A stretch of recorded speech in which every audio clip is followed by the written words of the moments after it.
got a video you want me to react to? Join the Ace Pit Discord right now. Scan the QR code on the screen, hit the entertainment tab, click reactions, and drop it in. Super easy. Submit today.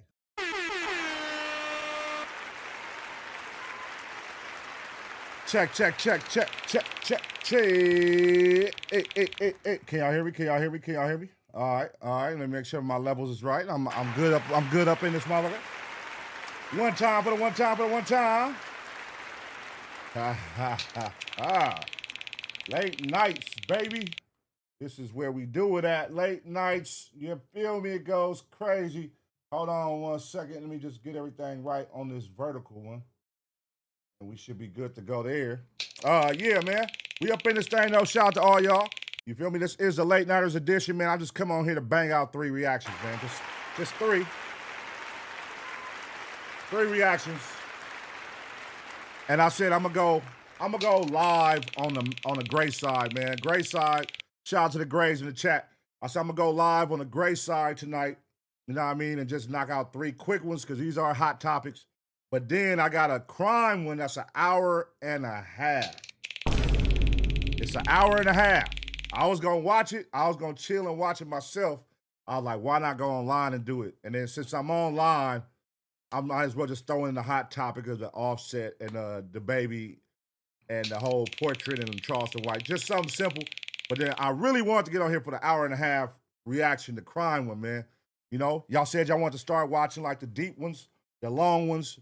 Pause. Y'all want to start watching the deep, dark shit. So I found a good one on Dr. Insanity that just came out. It's 1.5 hours. And I said, we're going to watch that together, man. Nothing too crazy. We ain't going to be on here that long. Probably like 2 hours, 3 hours, if that, max. 2.5 hours. And I'm up out of here. And then I got some reactions that I'm going to do for members only tomorrow. Where they at right here? Where they at? Tomorrow, I'm going to do these. I want this Blueface restaurant. So we did the dub going to Blueface restaurant, but y'all know I fuck with LA Try Guys shit. So I want to see LA Try Guys perspective compared to Dub's perspective going to Blueface restaurant. So LA Try Guy just dropped that. And then, everybody sent me this one a DM. They said, you got to react to this Josh shit. Y'all know me and Josh had a little tobacco back in the day. So my boy, he done got in the content space and went viral by none other than Point and Shoot. Point and Shoot is exposing something, so they said react to it. So there'll be a members only. And then America's Most Wanted Carjackers. I know this is like some Tommy G shit, but Aaron S is doing it. And y'all know on the members only side, we react to a lot of Aaron S shit.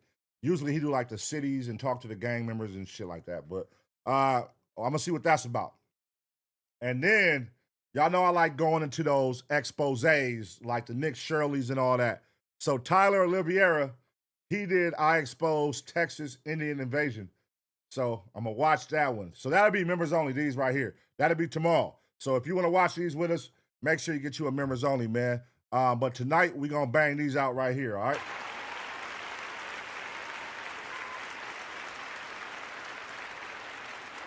You feel me? All right, man. Y'all niggas is crazy, man. All right, so what we gonna do? Let's see, Offset and Lil TJ. Golly, man. It's never ending, man. This has been a wild year. But to say that you will hear about 2 rappers allegedly shooting each other is like, what the fuck is going on, man? All right, so let's get into it, man. Shout out to everybody up in the chat. You feel me? This is going to be about a 2.5, 3 hour stream.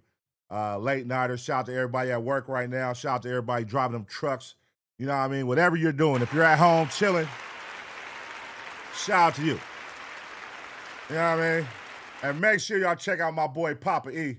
My boy Papa E been going up with the cooking, man. I don't know about the rest of y'all, but Papa E been going up with the cooking, man. Go check him out on Discord. He been dropping his plates in there.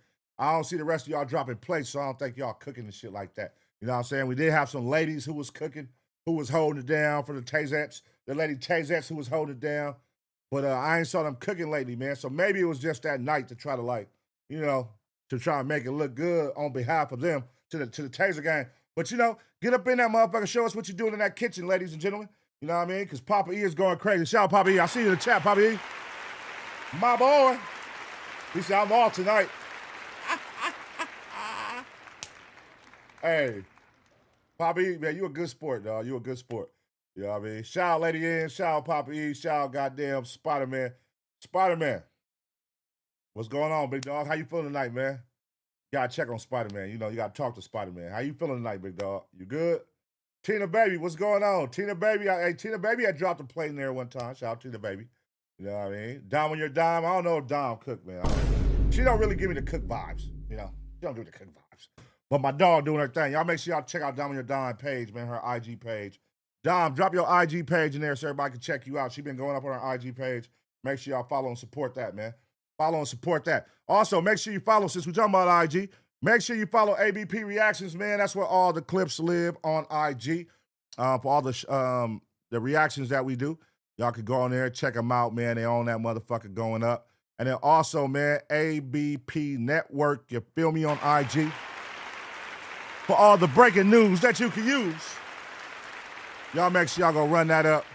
ABP Network, ABP Reactions, you feel me? And then I would like to introduce to you the merch. It's live now, man. ABP, the ABP Network. Wait, the ABPnetwork.com. Make sure you go on there and get your merch, man. We got something simple right now just to get started. And then we're going to have some shirts, some designs as we go. You know, we just going to keep it cool, keep it cool, keep it cool.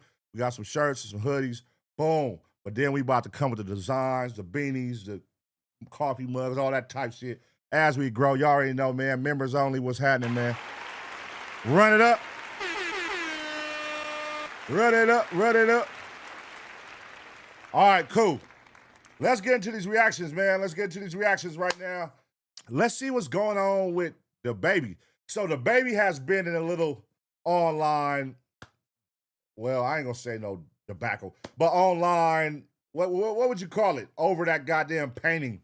It was an artist trying to give him a painting of his daughters, and like he looked at it at a nightclub. He looked at it, didn't take it, and walked right in a nightclub, and that video went viral as hell, and everybody started getting DaBaby backlash about it. And then he had his rebuttal on why he didn't take the picture, and the media started dragging him. Social media started dragging him about his response. You know what I'm saying? And then the painter of the picture, he went live to talk about it. And then Charleston White went live to talk about it. So let's get caught up on all that, man, right now. DaBaby makes it impossible to What's popping, y'all? Right, let's go. All right, y'all, we live with another reaction right here on ABP Reactions. And right now, rapper DaBaby is having some online confrontation over not accepting a picture, a painting of his daughters at a nightclub, man. Let's get caught up. Let's see what's going on. What's popping, y'all? DaBaby just had to get into some sort of a controversy after coming back from a massive cancellation and his first hit song in years that I have been in full support of. I've been a part of the DaBaby agenda, the Baby over Lil Baby agenda, for quite a while. And this all started the other day.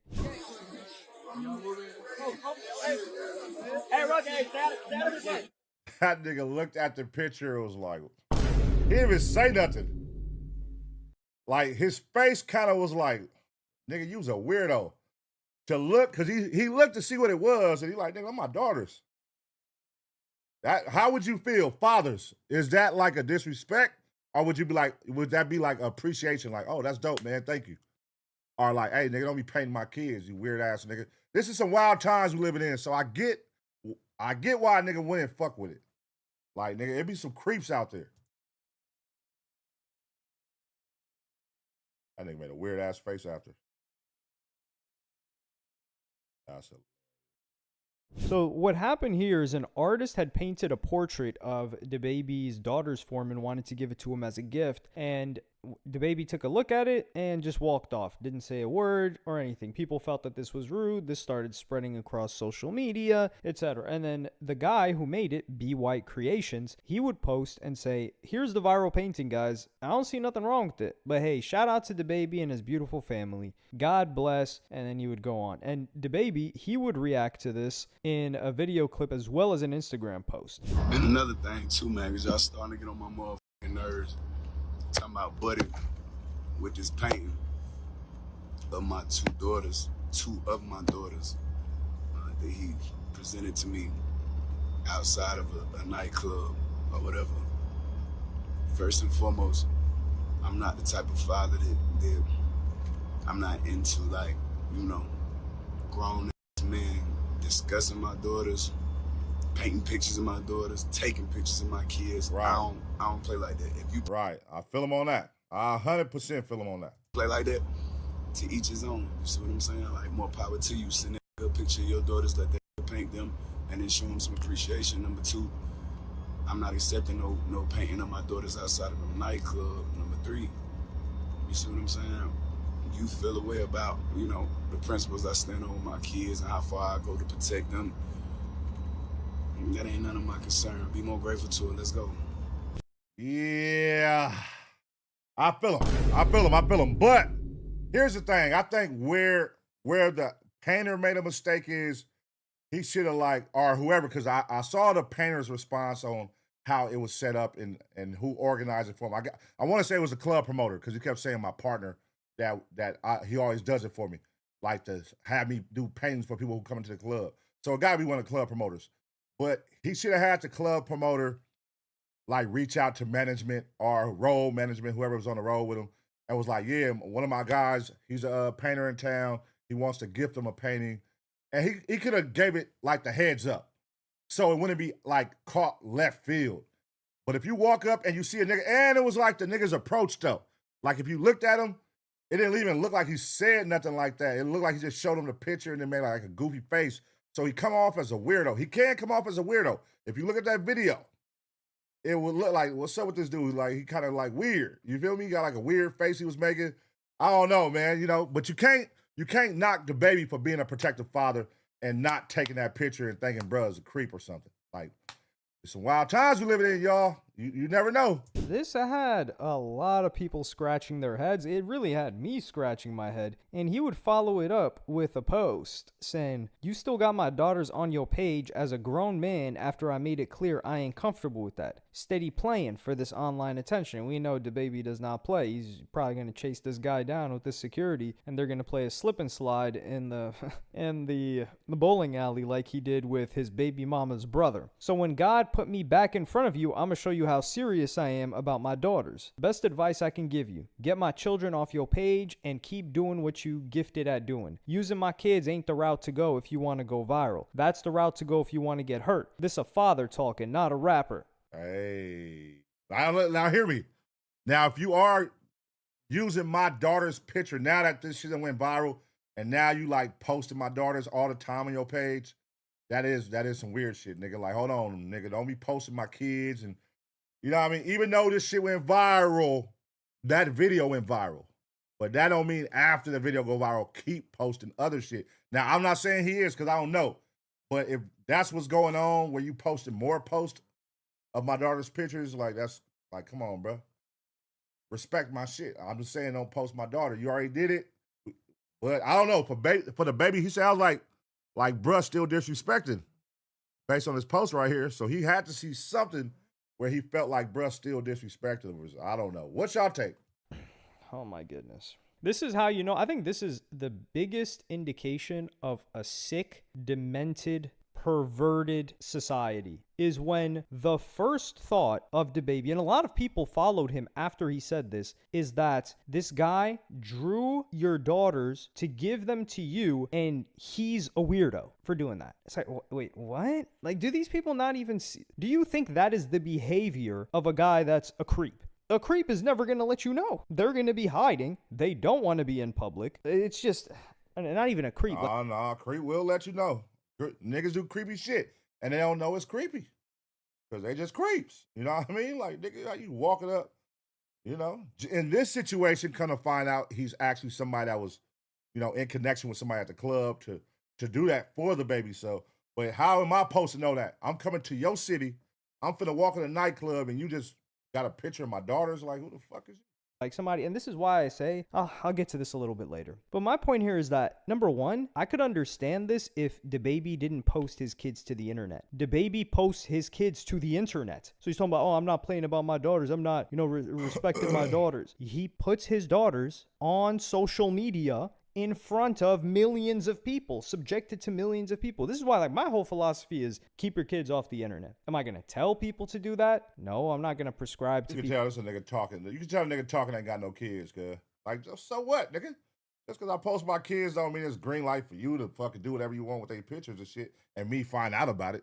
Nigga, I'm still gonna trip. What they should do, but you'd be shocked at how weird, and I'm talking about the level of perversion is sky high, and people are putting their kids out there is insane. So random guys are constantly seeing photos of DaBaby's real kids and doing God knows what, right? Like think about it. If 1 million people are seeing it, 1 in 1 million is already enough to be disturbing, but that's not, happening to him in person. And some people were saying, well, he didn't consent to it. Are you being serious right now? How is he going to consent to it? Is the person going to ask him? Oh no, he should only draw, it's okay if, and then this is the thing. He says, a grown man. So if it was a woman drawing his daughters, would that be okay? And this is the irony about it is, what have we seen countless dozens of headlines for in the past couple of years? Has it been male teachers with young female students? And by young, we're talking middle school. Or is it middle school female teachers with middle school boys? Man, shut up. You can tell this nigga ain't got no goddamn kids. What are you talking about right now, nigga? You sitting here trying to knock a father for saying, nigga, don't play with my kids and don't draw pictures of my kids and all that. So what? I post them, nigga. They my kids. But nigga, that don't mean you're finna sit here and show me that you're doing things with them, especially doing some wild, freaky shit with their pictures. You know what I mean? So nigga, yeah. As a father, you are super protective of your daughters. We protective of our sons, but when it comes to our daughters, nigga, we super protective. And if you got a daughter and you a male watching this right now, you know what the fuck I mean.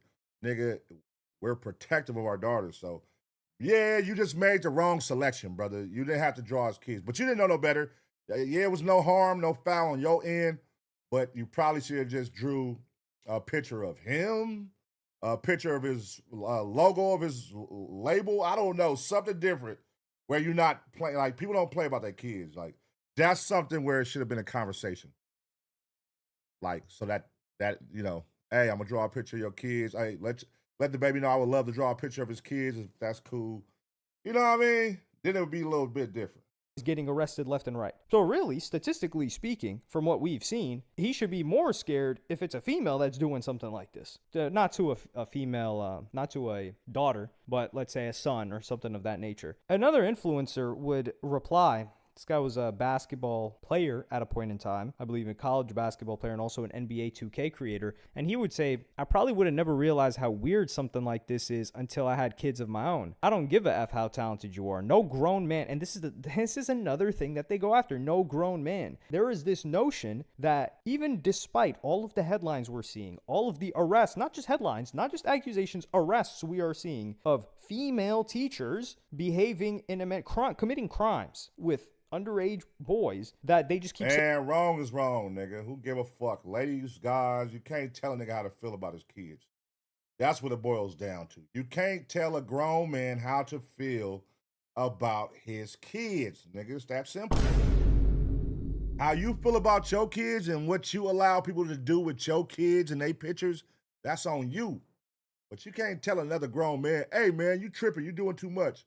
He ain't nigga, that's his kids, nigga. Fuck you be. Saying grown man. At least say grown person. But this is why these people are not thinking logically. They're not. No grown man should be painting pictures of my kids, let alone my daughter. To each their own, though, I guess. And this is another thing, let alone my daughter. Oh, there are a lot of young male victims We're seeing this. It's everywhere. And I'm in a complete agreement with this guy if he doesn't have his kids on social media. If you have your kids on social media, you are consenting to them being in the public eye. It's like saying, oh, I can't believe this person took a photo. Well, I think a photo is a little bit different. Like, for example, paparazzi. Paparazzi are constantly taking photos of celebrities' kids, well, while they're with the celebrity too. And that's because they're out in public. Same thing. Like when you post your kids on social media, there's this big terms and conditions. But this is the thing. Like somebody like DaBaby, he's impulsive, he's dumb, and he's very hard to like. That's why I say, like, I love DaBaby's music. Oh my God. God damn. He's hard to like. What the fuck is DaBaby be doing? All DaBaby be doing is standing on principles, nigga, and saying what he feels. He don't do nothing wrong. Like, even when he said the gay shit, like, niggas, tons of people feel the same way. He just said it out loud. And what did he say that was wrong? Like, nigga, shit, nigga, that's how niggas talk growing up in the hood. Niggas gonna clown you. You feel me? That's just how it is. And it's like, it ain't with no ill intent. But niggas made it, you know, we live in a time where everybody's so sensitive. And then the moment I do something, I'm sensitive. Y'all tripped on DaBaby because he said those things on stage. The moment he comes and says, hey, don't draw my kids. Oh, you too sensitive. You too sensitive. Your kids is out. Like, what? God damn. I love DaBaby's work ethic. And that's why I wanted to see him win. And he's winning right now, which is great. But if you think DaBaby is going to, like, can rub two atoms together in his brain to, like, spark up some fire, he cannot. Unless it has to do something with bars. And Charleston White would react to this because this guy that's the artist is somewhat related to Charleston. Shout out to B White Creations. And I just want to say, I never really liked DaBaby. I just never really liked DaBaby. I ain't really into his music. I remember he was coming through Fort Worth. And the reason I ain't never liked DaBaby, because I first seen him in Austin, Texas, walking around naked with a pamper on as a grown man. So I don't like a grown man with the name DaBaby, no way. Oh, my God. Now, look, I was at that South by Southwest, too. That was DaBaby. That was his marketing shit, and it worked. That nigga, I remember they was walking down 6th Street out there in Austin, Texas, man, South by Southwest, and he was walking down 6th Street with an entourage of niggas with just a big-ass diaper on, walking down the street. And it worked. He popped right after that. I mean, I ain't gonna say that's the reason it popped, but he definitely popped right after that, and everybody remembers that who was there that year and saw that. You be like, yeah, well, I remember DaBaby was out there with his diaper on. But the guy who drew the picture for him is my second cousin. His name is B White. He runs an art studio called B White Creations. Very reputable guy. Every celebrity, and I mean every celebrity who have come through the Dallas-Fort Worth area, B White Creations have drawn a picture for. He's very popular. He's drawn pictures for everybody. He don't ask for no money. He does this, and he's very creative. He does this on wood. So he does this on wood. So he's drawn this for me. He draw this on wood canvas. So he draws this on wood canvas. He draws this on wood canvas. BWhiteCreations.com. So it's just not no pervert guy. This just not no pervert guy. How do DaBaby supposed to know that? That's the thing, you niggas is y'all lost in translation. How am I supposed to know that, nigga? I don't know that. Why isn't somebody communicating that? You know what I mean? Through the whoever he set this painting up with, the club promoter. Why isn't they promoting that or you know, relaying that message to me like, hey, this guy's a popular painter. He painted a picture of your daughters. He would like to give it to you. Is that cool? Or vice versa, or giving them a heads up before. You know what I mean? Because he said he talked to the niggas before, and he told them that DaBaby was coming. Whoever he talked to, gave him a heads up, DaBaby was coming, have a picture ready for him. He said it was like the day of or day before. And he said he just went on his IG page, found a picture, and painted. But why they just didn't translate that? I mean, you know, I get it, man. But you can't tell me how to feel about his kids. It's drawing pictures of DaBaby's daughter. This is a guy who, if he admired you, he's drawn pictures for everybody. He's drawn this for me. He's drawing a picture of me and my kids right now. He's drawing a picture of my daughter. He drew pictures of my wife. He drew pictures of my girl. What y'all think about his paintings though, man? Shout out to Be White. Shout out to whoever he is, Be White. But what? Was DaBaby wrong? That's why I want to ask y'all. Was DaBaby wrong in y'all opinion? Let me know. Friends. So this guy does a lot of art. So for DaBaby to get on there, man, I don't want no. You post your kids.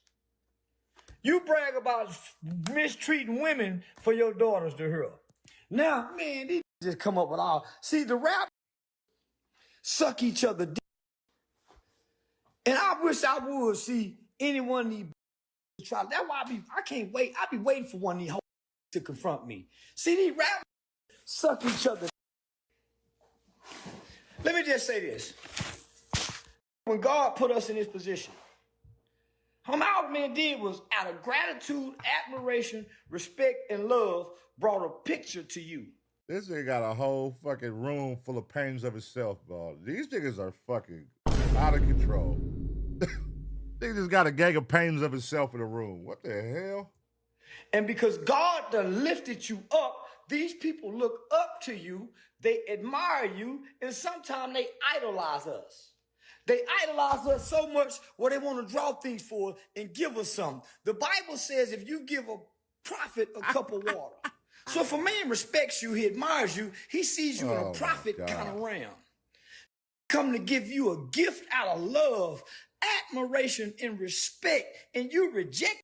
So to be honest, I think Charleston White is cooking here. And man, shut the fuck up. Oh, hell no, man. What the fuck, man? Charleston White is cooking. That nigga ain't say shit, man. We ain't listen to Charleston White, man. This is why I've said this a couple of different times. Like, yo, all that, the best thing you can do, like, prevention is the best medicine. Because now there's at least one person in this world, where there were probably none before, that think that this guy's weird in some way because of how this narrative is being painted. So what is the best thing to do? Stay away from kids, especially if you're a man. Don't coach no kids' teams. Don't coach no little leagues. Don't do no big brother. Don't be a teacher. F them kids. Because like, that's a terrible take. That's a terrible take, man. What are you talking about? I don't know, man. This nigga got me hot, bro. I might have to unsubscribe from this nigga, man. He got me hot right now. Like, huh?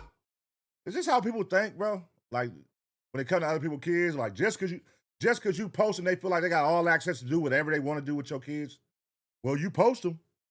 You post them, nigga. So shit, nigga, I can do whatever I want to do. I can paint pictures of them. I can put them on my wall. I can paste them, print them. I can make T-shirts with them. Like, nigga, no, nigga. It's called respect, brother. You gotta have some respect, nigga. What the fuck you talking about? You know, this is the thing. Like, this guy, he had good intentions. He went through hard labor this is something that he gets paid for. He went through labor to do this and to give it as a gift. And what does he get painted with? Oh, yeah, dude, you're weird. And it just takes one situation like that. So yeah, you might think like, man, you know, these poor kids, they need some guidance. F them kids. They can go through whatever pipeline they end up going through. You need to protect your own reputation, which is to never interact or do anything, like anything of the sort, message, reply to anybody under the age of 18. That's it. Because it's so easy to get painted like this in the most ridiculous ways possible, like we're seeing with this DaBaby situation. Like, this guy's trying to make it seem like this guy's a weirdo. Like, it's understandable you don't want to take it, but you didn't need to respond to this situation. You could have just kept it pushing. Everybody already thinks you're an a-hole, DaBaby. Well, you are an a-hole. Like, do we remember the private jet incident? Do we remember DaBaby, the private jet incident where he was like insulting a lady for her hair? That was one of the people working on the private jet. Do we remember him smacking a female? Like, let's be real here. DaBaby's a complete a-hole. It sounds like this nigga just hates him. It sound like you hate DaBaby. Whatever he did to you, brother, I don't know. It sound like he did something personal to somebody you like, love. Who knows? But you hate this nigga. God damn. And we already understand that. So he could have just kept this pushing instead of trying to like gaslight the public and label this guy a weirdo. And then some people are like, well, you know, like he's kind of got a point. It's kind of weird that he did that, when that didn't even cross the guy's mind. It's like certain things that like people think is like gay in American culture. In other cultures, they're not even thinking about it like that. But they do in the US. They do here. So I just think that this whole situation was blown completely out of proportion. And like I said, the prescription, the only advice that I would give is, yeah, to avoid this at all costs. And it's sad and it's unfortunate, but hey, listen, this is the last thing you want to be painted as. has. Especially you got like pred catches. The sensitivity to this is at an all-time high. But for some reason, like the grown women, quote unquote, are just getting away with it. And all right, man, enough of you, brother.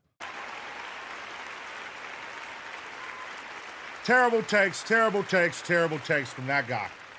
That guy sucks. Oh, hell no, man. What the fuck? Terrible takes, man. That's just somebody with no kids. You can tell when a nigga ain't got no kids, man. Niggas just be talking and loose lipping, saying anything, man. You know what I'm saying? Now, is DaBaby wrong? I mean, it's two sides to this, right? Is the painter wrong? Okay, listen. He was trying to do like a gesture to like I get his angle because I heard his story when he was breaking it all down. He was like, hey, look, I was just trying to find something sentimental. You know, I just wanted to find something he would care about. And I went on his page, I saw that he posted his daughters, and I chose that. Now, can you say that DaBaby is wrong for you just because I post my pictures? You going to take a picture and print it out, and, you know, whether you make a shirt out of it, whether you make a painting out of it, whatever, it's still my kids, brother. It's still, I'm sensitive about my children. Like, I'm very protective, especially daughters. To have daughters, you know what I'm saying. Like, especially with daughters, so it's like, it's all in how, one, I don't fuck with that, right? Like, a lot of y'all, salute to y'all, when I see a lot of y'all, and my son be wondering, he be like, why they don't say hi to me, Dad, right? And I'll be like, cause they're adults, and it's kind of weird walking up and like just talking to you without, you know what I'm saying? They can't just walk up and talk to you. That's not what we do as adults. We respect parents. We don't walk up and just talk to their kids. You know what I mean? Because that could come off like a creep. Because nigga, if I got my back turned to a grown man is talking to my son, my instincts, my parental instincts, and just reaction is gonna be on some like tripping shit. You feel me? Just because I'm like, hey, who the fuck is? You know what I mean? It's just that's just as a parent, that's just what you be on. You feel me? Like, hold on, who is this? Who are you? It gotta be some respect. Address me. I'm right here. Address me. Don't talk to my son. You know what I mean? But I get DaBaby, man. I get DaBaby. He's not wrong. And then the painter, you just made a wrong decision, brother. It was the right idea, wrong decision. Right idea, though. You was trying to find something sentimental. You just chose the wrong thing. Obviously, somebody else probably would have, you know, they probably would have been cool with it. But the way DaBaby is, obviously, he's very stern. And, you know, he don't play no games, man. So you can't be mad at him. You can't be mad at him. But let me know what y'all think in the comment section. I'm going to give y'all 2 seconds to smash a like. And as always, get ready for the next reaction.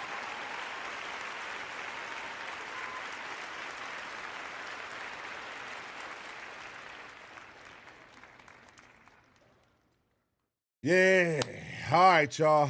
That was a good one. I like when I can counter. It's cool when I get reactions where I agree, but I like those reactions when I don't know what they finna say and they start saying the gang shot on light and I get to counter with the shit because I'll be like, damn, nigga's takes is weak.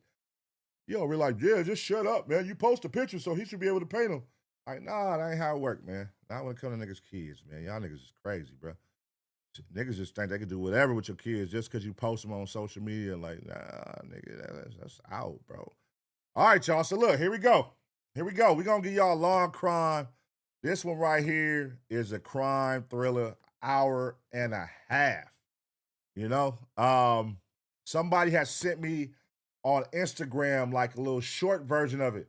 And I was like, I got to find this shit on YouTube. And just so happened when I find it, it's an hour and a half. And it's from Dr. Insanity. And if you know Dr. Insanity videos, he makes some great-ass videos, man. So this is definitely going to be an interesting one, you know. Stop and go is probably going to be like an hour 50. So this is probably the longest reaction I ever did. I don't think I ever done a reaction that was an hour and 30 minutes. So get your popcorn, man. Get your popcorn. Roll up. Get comfortable. We about to have a deep one right here, man. Deep dive. A dark one, man. Dr. Insanity don't do nothing but dark shit. So it's going to be a dark one. Let's see what happens. Are you ready? Are you ready? Taser gang, Taser gang. You know what I mean? Are you ready? You know what I mean? Speed of Are You Ready, man? The merch is out now. The ABPnetwork.com. Go grab you some merch, man. We're going to be adding more shit to the site. This is today. We're going to be adding more shit to the site. I'm going to try to add something like every week or every other week. Add like one little piece. You feel me? Make sure y'all grab that up, the abpnetwork.com. Shout out to the Taser gang, man. Now let's get into this reaction, man. Let's go. Let's go. All right, what's this shit called? Triple killer leads police to horrifying secret. All right, let's get it, man. Triple killer leads police to a horrifying secret. All right, y'all, we back with another reaction right here on ABP Reactions. And right now, we're going to see what happens when a triple killer leads police to her horrifying secret. Let's go. All right. You nervous? Hey, I'm out here with Miss Cassandra. Officers have just arrived at the getaway motel of 28-year-old Cassandra Douglas. For the last 24 hours, she and her brother have been on the run after 3 of their family members were found dead and burned in the desert. Damn, what? This is either an animal or a person. Yeah. That looks like a human, dude. And as these local officers prepare to confront the primary suspect of the most important case they've ever worked on, nothing could prepare them for the horrifying discoveries they're about to make. Roll the police! Anyone inside, make yourself known! This is a horrible nightmare. What are we looking at here? You tell me. This is one of the worst things that I've ever had to be involved with. Hold on. Let me get some goddamn popcorn. Let me get a bag of chips or something around this motherfucker. I'm about to be in this bitch for 2 hours, man. Yeah.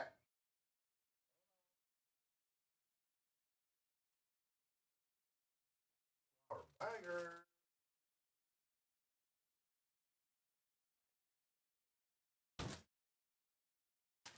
Two-hour banger. All right, let's get it, y'all. Let's get it.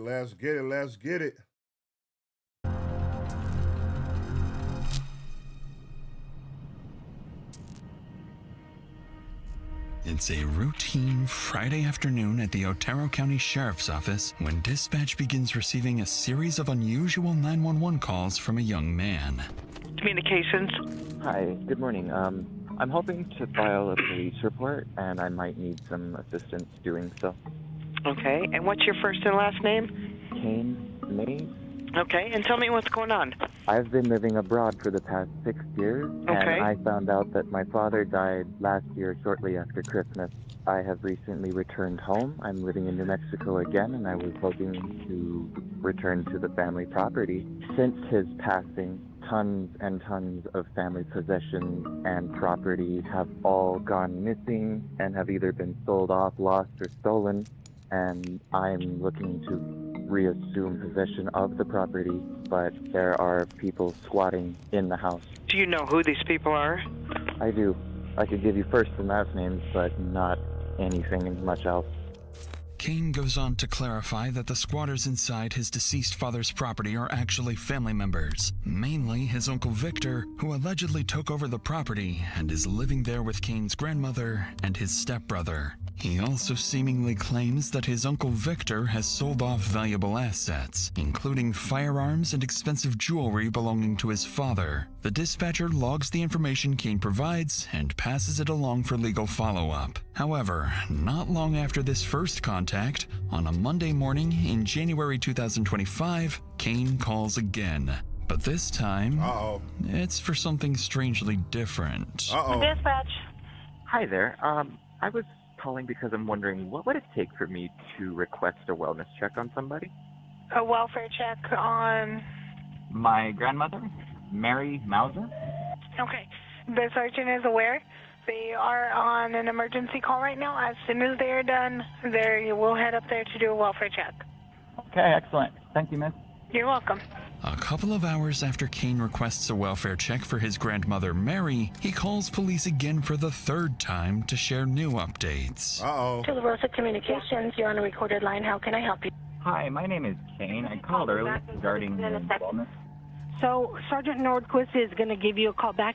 They have not responded there yet because they've been tied up with a warrant service where the person doesn't want to come out. No, that's okay. We stopped by on our way down and everything is locked up tight. That's why I was returning your call, because you said if we can that I should call you back. All right. And like if they're tied up with an emergency, Yes, sir. we got to worry about the officers and make sure that Yes. they're still. Thank you so much for understanding. I will. Okay, I will let the. Wait. What does that mean? What does that mean exactly? That, you know, you want a wellness check, but then you said, don't worry. We went down there and locked everything up. Huh? What about your family that you said is, living up in the house without y'all permission? What did you do? Let's keep watching now. I didn't know then. Following this latest call from Kane, the welfare check is officially canceled, and officers are no longer dispatched to the property. At this point, the dispatcher has no reason to suspect anything other than some kind of family dispute, and the situation appears to have resolved itself for now. In reality, something far more calculated is already in motion, and the family involved will soon be implicated in a scheme that will lead detectives down one of the most twisted murder plots they've ever handled. That same Monday, a few hours after Kane's 911 calls, a man arrives at the police station in the afternoon with an oddly timed request.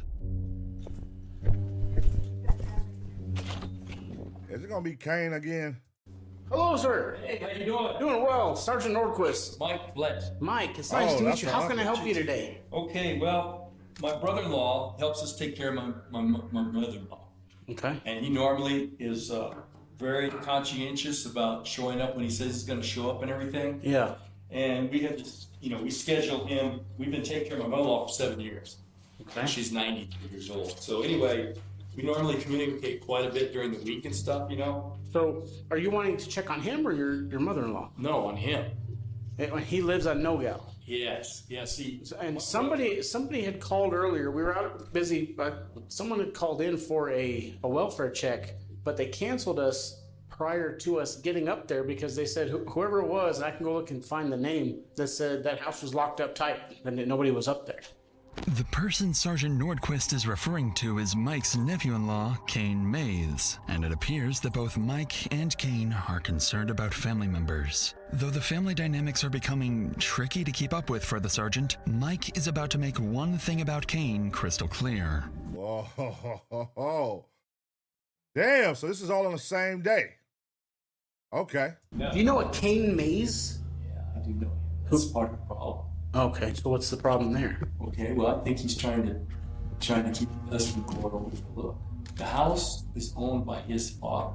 Yeah, well, the owner of the house, okay, was Frank Beret, and he's deceased. Frank is deceased. Yeah. Victor, his brother, was living with him along with Kane's grandmother and his stepbrother, Killian. As Mike continues explaining the complex family dynamics to the sergeant, one thing becomes clear. 3 people are missing, all close relatives of Mike and Kane. Whoa! But before Mike leaves, All 3? there's something serious he needs to warn the sergeant about. What? I'm gonna get one of my deputies and we're gonna go out to the address and see what we can see. See if we can find something. Okay, let me give you some heads up. What? His dad had a lot of guns, Frank, before he died, and he taught Kane how to shoot.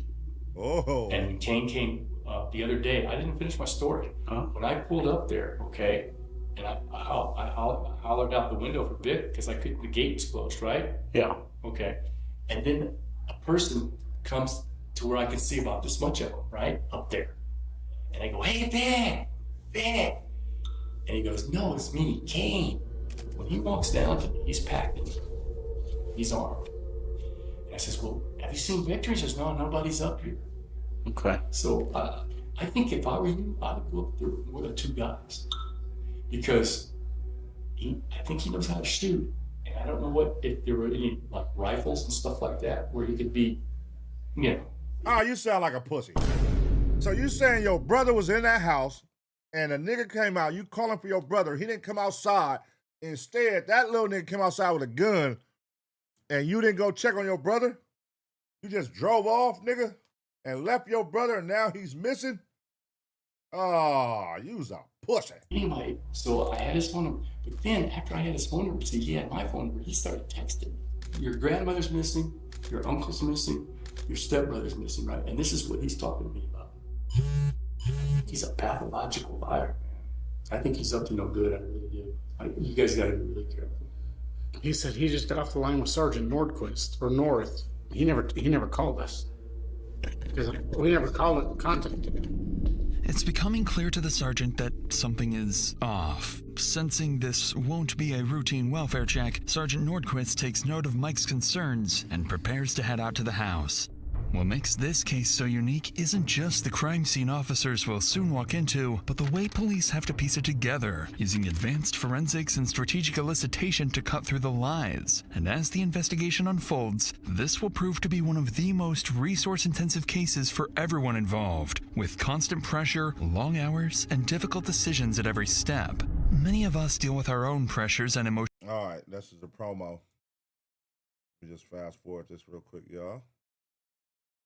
Do this real quick. All right, here we go. Back it up one more time. BetterHelp.com/Dr. Insanity to get 10% off your first month. With that said, let's get back to the investigation. Approximately an hour after talking to Mike, Sergeant Nordquist and a group of officers head to the property to conduct a welfare check. Based on Mike's previous concerns, officers approach the house cautiously in case they encounter Kane. I got open door.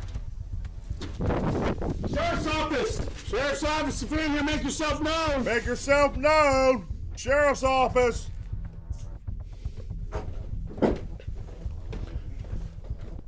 Make yourself known! Sheriff's office! Stay here with Sarge. Stay here with Sarge. Gotcha. All that goddamn wood in that house. Yeah, I was gonna say everything's stacked and piled. What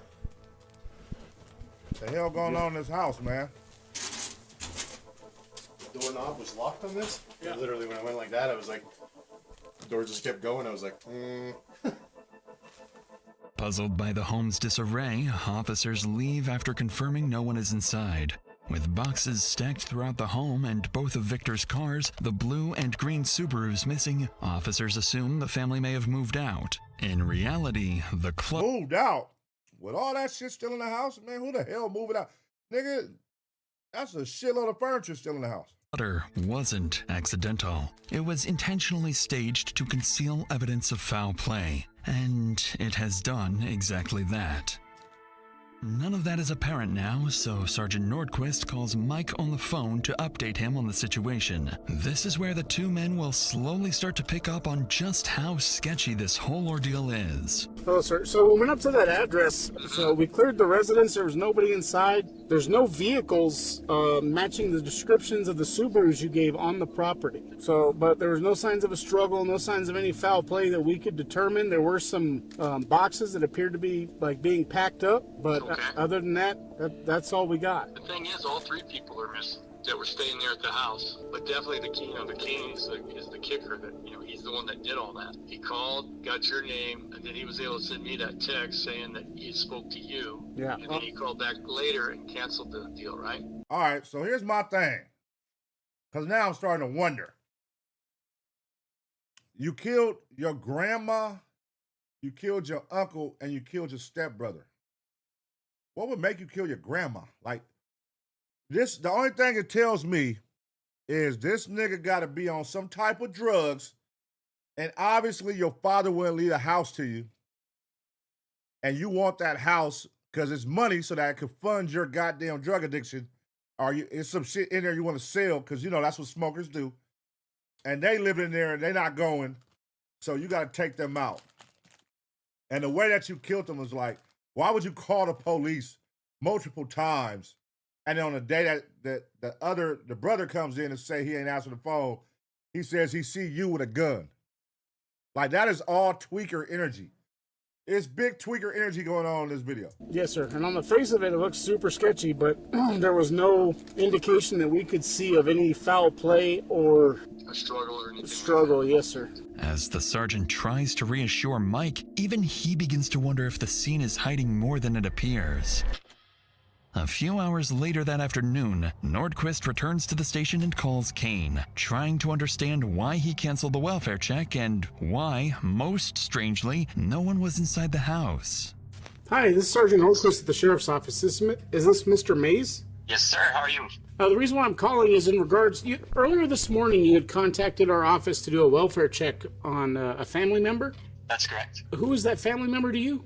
It's my grandmother. Your grandmother? Who lives up there with your grandmother at the 121 No-Go? That would be an uncle of mine and my brother. Do you have any information on them attempting to move anywhere? I was told that my brother and my grandmother are planning to move soon. So the reason why I'm calling is we went up to that address because Mr. Bloody stopped by. Yeah, he was the one who recommended that we give you guys a call. He seemed pretty upset. He was looking for Vic. So we went inside the residence to make sure that nobody was hurt or injured. Nothing was broken into. We didn't see any signs of struggle or any signs of foul play. Did you text Mr. Bloody at all today? Is this one of them goddamn transgenders that we looking at? Is this a man for real or is this... All right, well, it's 2026. I don't know. It looked like a girl, though, that want to be a man. That we stopped by, and I had given you guys a call and everything was okay. Well, who told you that everything was okay? Dispatch coordinator. I don't remember her name. Because the information that I got was that you called back and said you went up there and everything was okay.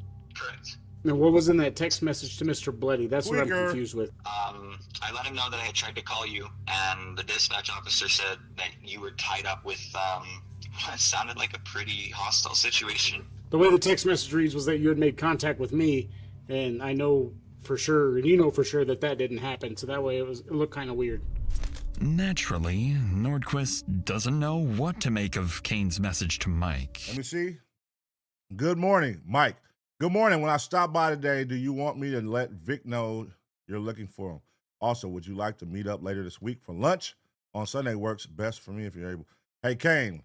Yeah, let him know. I'll take a rain check on a meetup for now. Thanks. Hey there. Just got off the phone with Sergeant North, and they said nothing seems out of the ordinary. Have you heard from anyone? Oh, see, that's where he fucked up.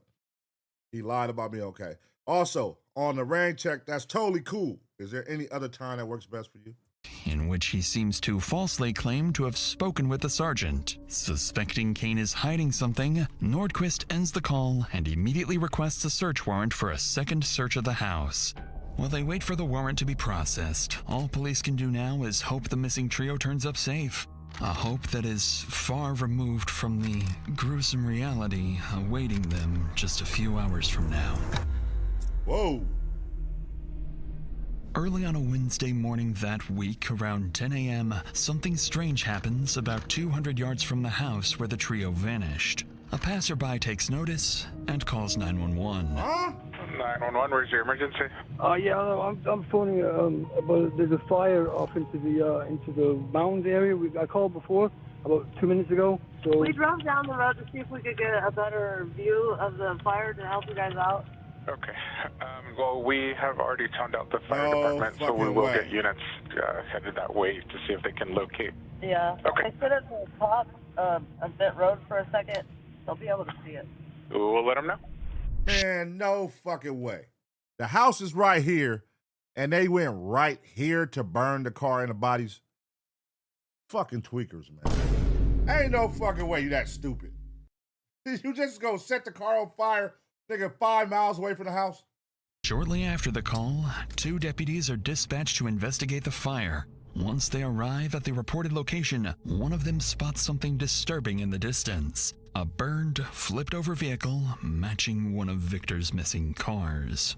We got tire tracks towards the direction I walked. Just follow the path. A flipped-over vehicle?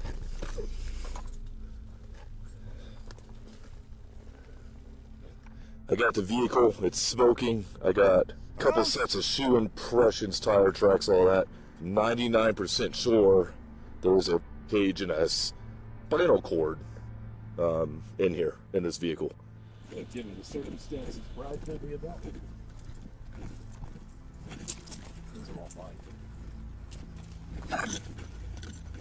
What a bunch of idiots. Right in here.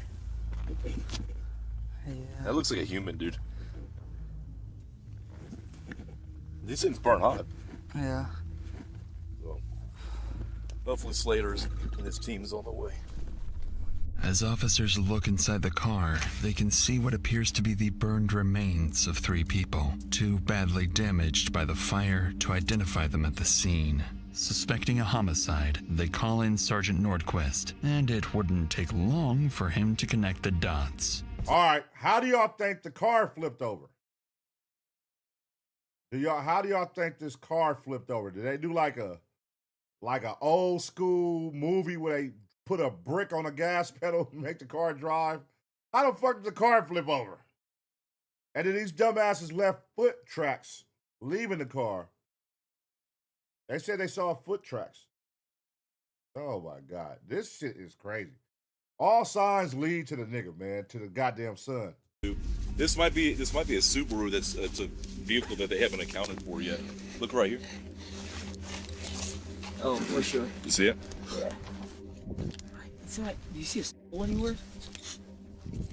I couldn't look it in here. Just given the circumstances, this actually might be one of the missing people. What's that right there? I was looking at that too. Oh yeah. That's a skull cap right there. Yeah. Yep. It's by one of our missing people with the missing vehicle. From up here? Huh? From up here? Yeah, I guess Brad, he suspects some guy named Kane killed most of his relatives that live here. And this vehicle, I think, is a Subaru. Looks like This is really fresh, dude. There's more over here. He had to have put it out himself, because it would have caught this whole place on fire. What officers are beginning to suspect is horrifying. Not only do the burned remains likely belong to the 3 missing individuals, but given how recent the fire is, the person responsible may have burned the bodies just hours ago and could still be within reach of police. So, once the scene is secured and the bodies are sent for autopsy, a nationwide BOLO is issued for Kane Mays. Although police now believe they know what happened and who's responsible, they have no idea just how far beyond Kane this plot goes. Damn. Captain Obvious, though. My boy didn't have no finesse, y'all. No finesse at all. Like, nigga, at least make it seem like it's somebody else. Like, all roads lead to you, Kane. There are more players involved, more targets, and a multi-state homicide case that will exhaust every resource police have. You gotta find him. We're afraid of him. There was one time I should have died. Probably should be dead twice. And he was so aggressive. I thought we were gonna die. I thought he was gonna shoot us on the property. More than 24 hours after the fire, officers remain unable to find or contact Kane, raising concerns that he may be on the run. But this is when the initial autopsy results come in, confirming what officers had feared all along. The burned victims are Kane's close relatives, his uncle, Victor Perea, his grandmother, Mary Mouser, and his stepbrother, Killian Mays. All right, now was they shot in the head? How did they die initially? All right, I know he didn't burn these niggas. He didn't burn them alive. Now that's just some crucial shit. Did he shoot them? Beyond confirming their identities, the autopsy offers little actionable insight. At least one victim had a confirmed gunshot wound to the head, but the other remains were too severely burned to identify all injuries. Investigators surmise that the victims were likely incapacitated well before the fire was set.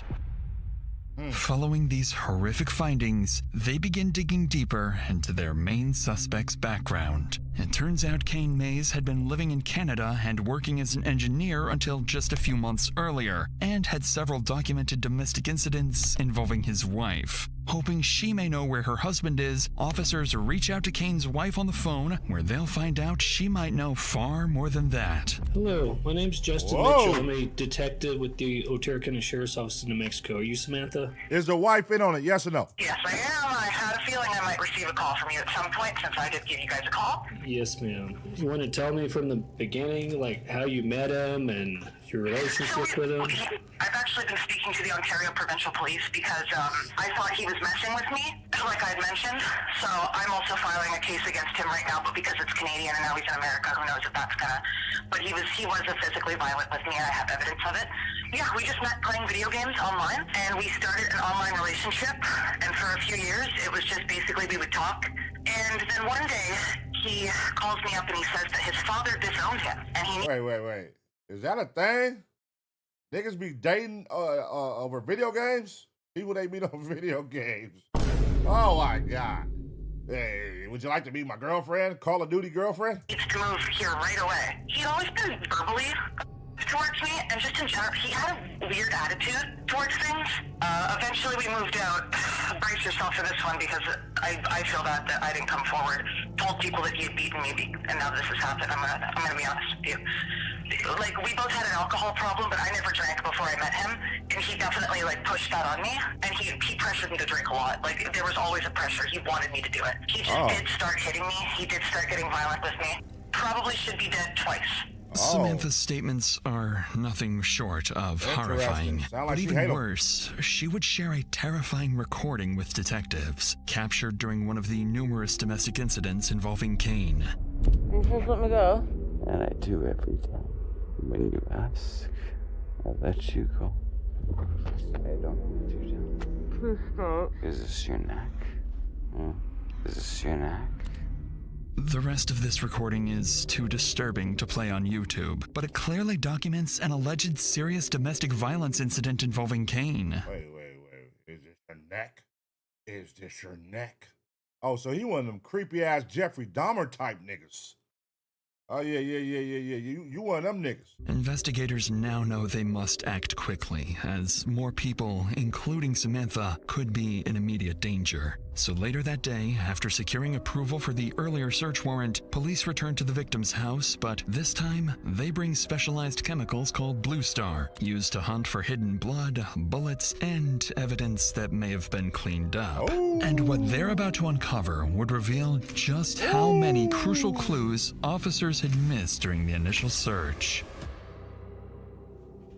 Inside the kitchen, detectives spot one of 3 spent .22 caliber shell casings, along with a live .22 round. Using Blue Star, they also detect high-velocity blood spatter throughout the home. As the search continues, investigators notice clear attempts to clean up the scene, and given the precision and speed with which the bodies were disposed of, they begin to suspect a grim possibility. He had help. There's no way one man could do that in one day. Move 3 bodies, put them in a car, go burn it. That's a lot of fucking work. With the police on your trail, that's a lot of fucking work, man. And clean up all that blood. It's more than one person, for sure. This was not the work of a single perpetrator. But then officers find something very strange. Condoms and pregnancy tests stored with cleaning supplies near the well house and septic area. Following these disturbing findings, police would continue searching the property and contacting Kane's relatives. Hold on, why would there be a pregnancy test and it's 2 guys and a grandma? The grandma for sure ain't pushing out no babies at 92 years old. I saw her little toilet by the door too. That little old nasty toilet. I saw that. She ain't pushing out no baby, so who the hell is pregnant? Worried he may already be far away, possibly even on his way back to Canada. A few days later, as detectives continue searching for leads on Kane, they decide to pay Mike and his wife, Lourdes Blett, a visit. Just like Kane, Lourdes also has personal ties to all 3 victims. Victor Peria was her brother, Killian Mays was her grandnephew, and Mary Mouser was her brother's partner. But before investigators can hope to learn anything about Kane's whereabouts or possible accomplices, they must first deliver the tragic news to the couple. Grandnephew? What the fuck is a grandnephew? Got a nice name. Hi, Lourdes, how are you? Detective, how are you? What's your first name? Bobby. Hi. This is Ashley. Ashley, Do you mind if I sit down? Well, I would like to give you guys a little bit of information. As I told you yesterday, do want to let you know that there was a vehicle fire that was in close proximity to the house. There were 3 subjects that were not able to be identified that were inside of that vehicle. I cannot tell you who those subjects are. On the property? In the Subaru? Or that? I can't tell you what vehicle it was for sure right now. Again, so you already know there cannot. Man, don't come over here with no goddamn half-ass information and you know my goddamn family is missing. I hate when police do that on these reactions. Don't come over here like you finna break some news, my people dead, but then beat around it. Yeah. What are you saying then? Why not come and tell me once you find that it's my people? Don't just come over here and tell me 3 dead people when you know I'm looking for 3 people. but I don't know if they're yours. What the fuck? I can't. But you tell know you there's who three they are. people? Yes. I'm really sorry that I even have to share this information with you.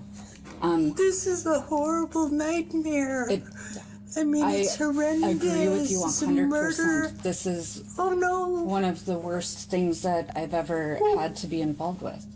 Upon hearing the news, Lourdes is beyond My boy devastated. Smokey over there getting freaky, rubbing her down.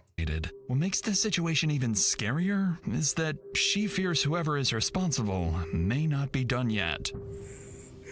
He's a psychopath.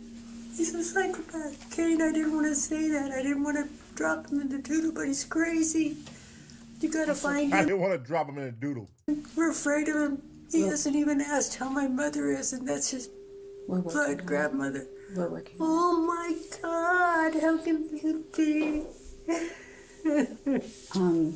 Michael, how can it be?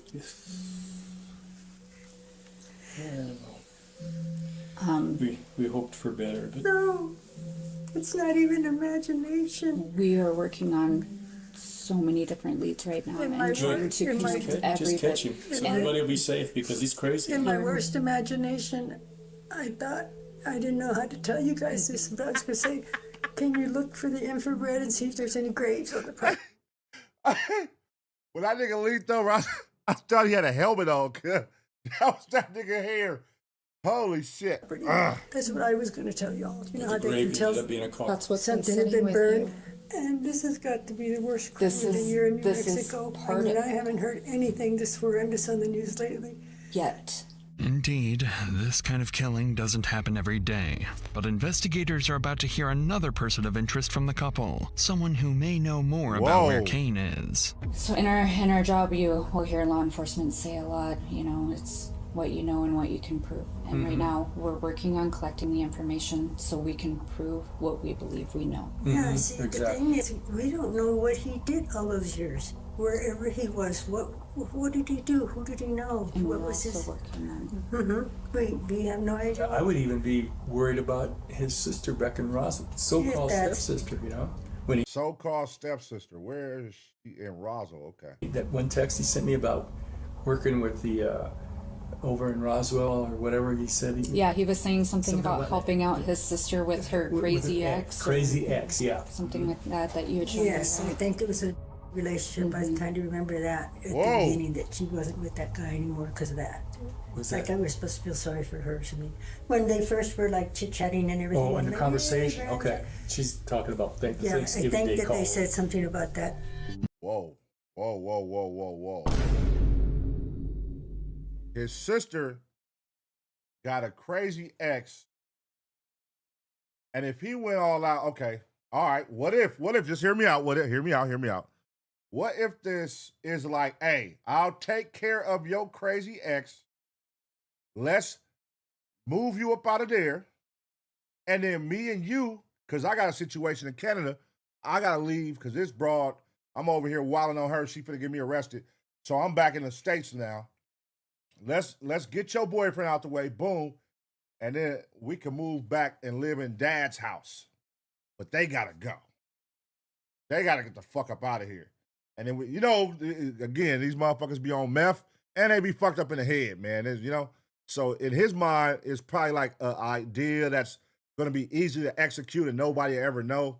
But clearly, he's sloppy as a motherfucker. Mike would go on to identify the woman in question as 28-year-old Cassandra Douglas, Kane's half-sister. And based on his concerns and the evidence from the home search suggesting at least 2 people were likely involved in the cover-up, detectives begin to wonder if Cassandra is the next key piece to the puzzle. So with this new lead, the interview concludes, and investigators shift their focus to Cassandra and her potential connections to the homicide. Coincidentally, as investigators prepare to call Cassandra the next day, she reaches out to them instead, with a very peculiar 911 call. What? Hi, is there any way that you would mind putting in a welfare check on my brother, Kane Mays? What's the address?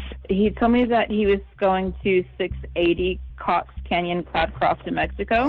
680 Cox Canyon?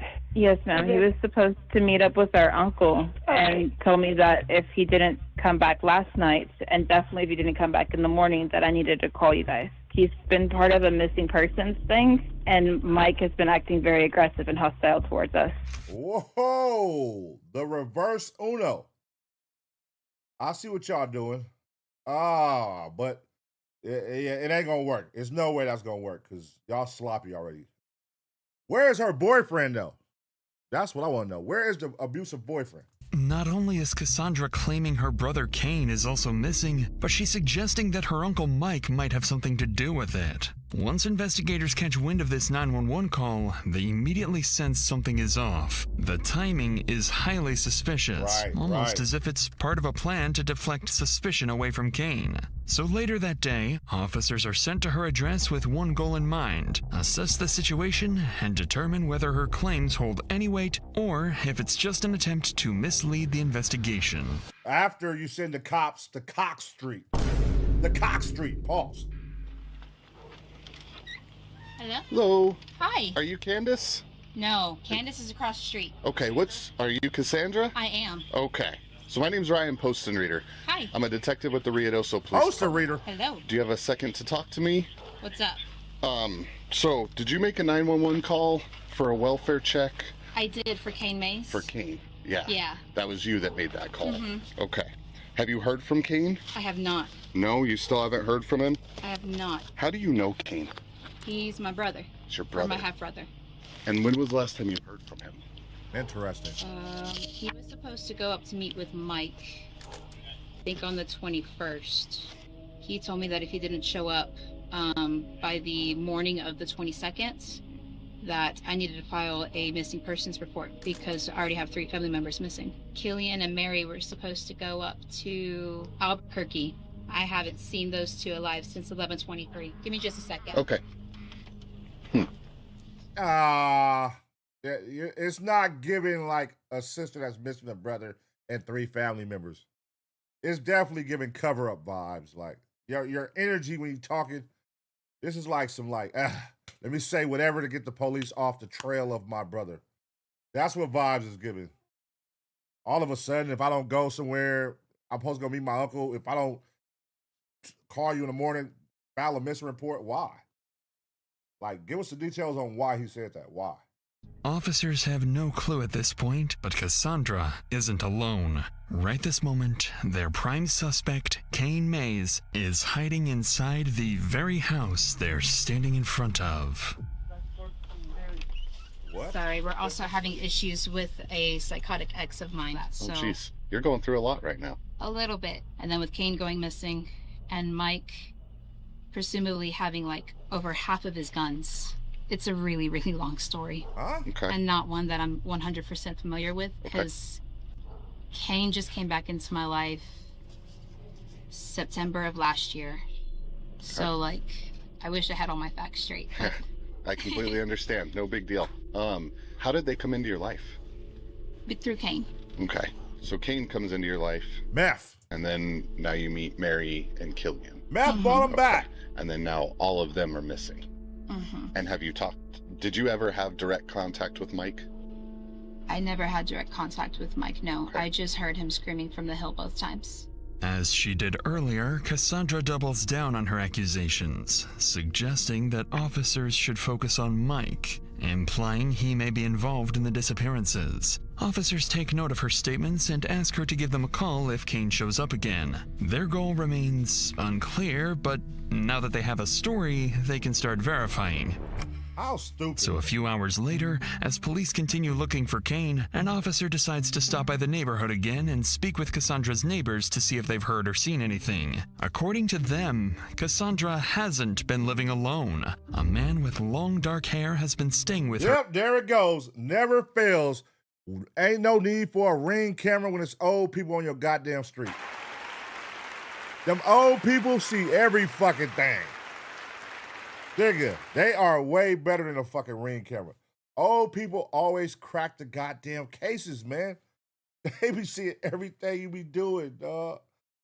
for the past few months. Additionally, witnesses report seeing the same man driving Victor's missing green Subaru, and that it was also seen parked outside Cassandra's residence multiple times. Realizing the description of the man matches Kane, officers return to the station to dig deeper into Cassandra's earlier claims, where they will very quickly uncover some major contradictions.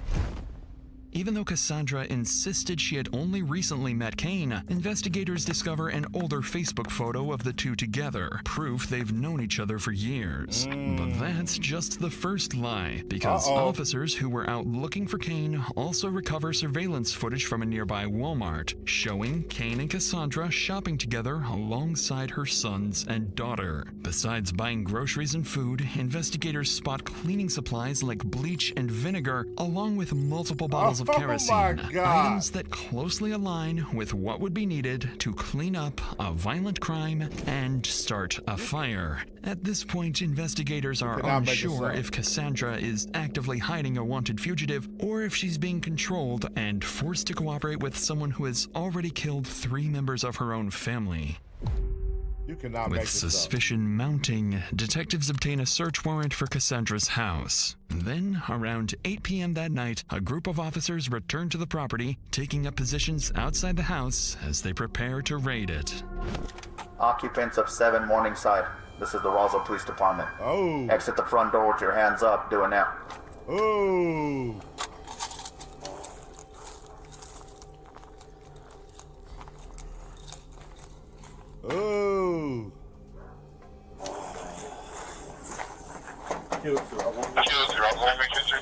I don't know what it is about everybody going to get murder products and murder shit from Walmart. Like, they always go get the shoes, the cleanup materials, trash bags, whatever they need. They always go before they murder somebody or after to Walmart. You got shield? Yep. Roswell Police, search warrant! Guess we're just going to boot this thing. Uh-oh. Kick harder, buddy. Kick harder, buddy. One more. Oh, my God. Roswell Police, anyone inside, make yourself known. All right, we're gonna pull in. I'm gonna take left. Ready?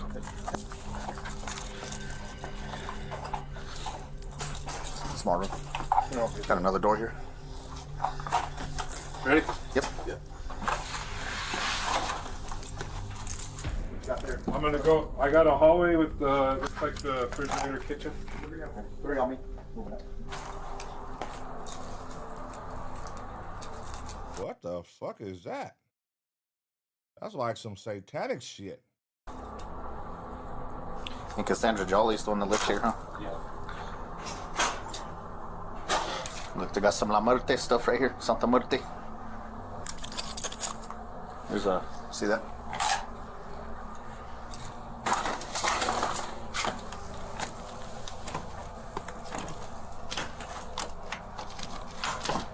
Ready? This Something is where weird. he's been hanging out because there's that monitor for the camera that's in the window. What if this guy's on a fucking terrorist watch? Did you remember what those cigarette packs were? I had a Marlboro and then I had a... Yeah, I saw that one in the closet. Another one. Your big cans are all over this room. Your Red Bull cans. Inside, something about the house immediately feels off to the officers as they observe unusual posters, graffiti, and other unsettling details scattered throughout. They then make their way into the bathroom, where one officer recalls hearing that something might be hidden underneath the house. Huh? I highly doubt, but the back door was open? No, we didn't. One thing I didn't notice was the fan was on when they walked in, so somebody was in that motherfucker. The fan was definitely on. I'm sure this one gives her phone. Where's the kids at, though? That's what he said. The neighbor across the street said that he used to live here, and then there's a door underneath the washer and dryer. At least it's a basement. Because didn't they say there was another secret exit or something here? There's a couple windows. What do they go to? Do you use... They're filled in. They look up there already or no?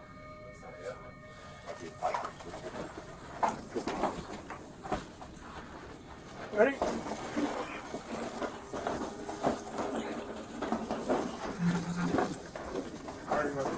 Go ahead. Put it down.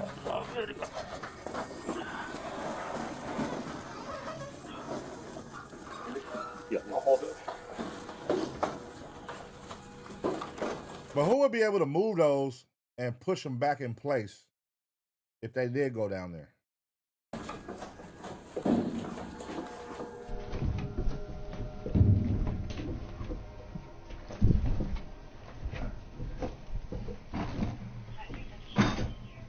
No dust on it.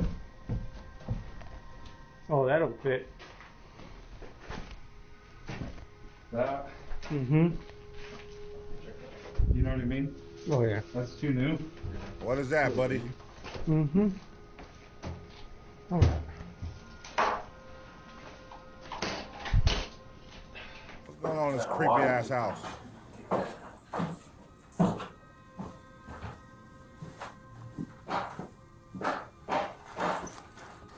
Kind of weird to have a door right there too, huh?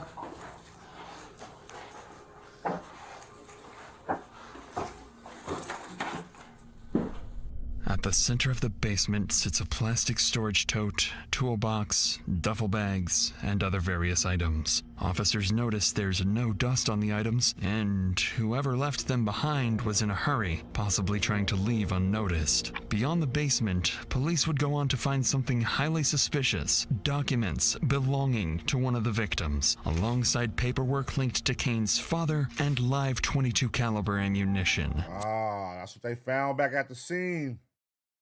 22. They was killed with a 22. Following these discoveries, investigators secure the scene and begin working to obtain a real-time location warrant for Cassandra's phone. With their suspicions growing that Cassandra fled with Kane, officers know they need to locate them quickly before they vanish, potentially escaping to Canada. 4 days later. 12 hours later, investigators strike gold. The warrant for Cassandra's phone is successfully approved. And in a major development, Verizon pings Cassandra's phone nearly 1,000 miles away. She's no longer in New Mexico, but in Hernando, Mississippi, inside a Super 8 motel. With this discovery, the case becomes multi-state, with police in Mississippi quickly briefed on the investigation. Officers are then Who the hell ups and jump and go from New Mexico to Mississippi? Why do you... Bruh, people are dumb, dog. Oh, hell no, man. What the fuck, man? Throw your phone away. Like, if you were going to be on a run for a goddamn multiple murder, throw your goddamn phone away. Why are you going with your phone? See, this is what I don't get, man. People are stupid. Dispatched to locate Cassandra. This is the final phase in the case, and what happens next will determine whether police get the critical answers they need or lose the lead entirely. As officers make their way to the Super 8 motel, their primary objectives are to extract information about Kane's whereabouts, test Cassandra's statements, and determine how deeply she may have been involved in the homicide of her own relatives. When officers finally arrive at the motel, something immediately feels off. Miss who? Miss John. Or actually, technically, I'm Douglas, because I still have my ex's last name. So, what's going on? What are we looking at here? I don't know. You tell me. All I know is that what? My brother went missing on the 21st. We were trying to investigate his property. We thought Mary and Killian had left, and then Mike came down and started being aggressive and hateful and shooting rounds. And we've already tried to file this with the Roswell Police Department down in New Mexico. Would you consent to a search for your vehicle? You can search the car and you can search the ground. I don't care. Okay. Interestingly, Cassandra now seems on the verge of an emotional breakdown for reasons the officers are yet to understand. Hold on. Wait a minute. All right, we still got to circle back to that pregnancy test. The only girl in the picture is her. I'm still on that pregnancy test. Do y'all think he fucking his sister? Is that too far-fetched to believe that he's fucking his half-sister.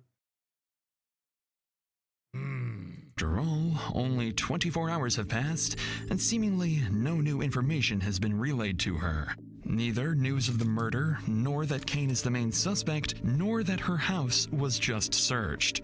So to get to the bottom of her emotional reaction, Mississippi officers on scene coordinate a call with Special Agent Kyle Graham in New Mexico, who's been tracking the growing list of contradictions in Cassandra's statements. Using those inconsistencies, the detective is about to carefully test Cassandra's story and see how far she cracks. Do you mind grabbing those, taking your waffles upstairs? I'm not upstairs, I'm downstairs. Downstairs? Yeah. Yeah. 104. You spoke with detectives 2 days ago at your house in Roswell, correct? Yeah. The day the Walter showed up and I had to leave. So I brought them over here to Mississippi. Why is that anything wrong? No, there's nothing wrong with that. What we're trying to do is we're trying to figure out what's going on with Kane and what's going on with his family. I don't know. I haven't even, I just met Killian and my grandmother for the first time in my entire life in November. So were they there whenever you guys were there? No, Where were they at? I don't know. The house was empty and there were boxes in the middle of the living room. That was his dad's property. He was supposed to go to him afterwards, but he wasn't here. He had to go up to Canada. And so who was driving in the penthouse? Like, who could drive a car? They all could. I know that they had that little blue car. And who was driving the green car? That I don't know. As far as I know, that car is not drivable. Well, we have video of Kane driving the green Subaru. Uh-oh. And we have information from the neighbors that the green Subaru was at your house at one point in time. Got him! Got your ass. This is what I want, okay? I just want honesty. Okay, I know you know a little bit more than what you're telling me. I don't know if you're trying to protect Kane or if you're scared. I'm scared it's because I don't know what's going on. Okay, well, we've been working this case for 3 days straight. And I know a lot more information than I'm telling you. Of course I'm trying to see if you're going to be honest with me. Oh, here it go, y'all. She's finna crack like a breakfast egg. I'm calling it right now. She finna tell everything. I didn't know what was going on. Y'all see how she keeps saying she just met everybody. I didn't know. He just told me. I don't know. She finna pin this all on him. Watch. With every sentence, the detective becomes more convinced that Cassandra is hiding something she fears could incriminate her brother or even herself. But there is something a lot more concrete detectives previously uncovered, and the detective is about to leverage it to completely trap Cassandra.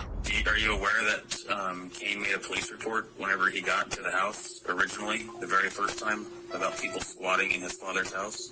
Yeah, because they weren't supposed to be there.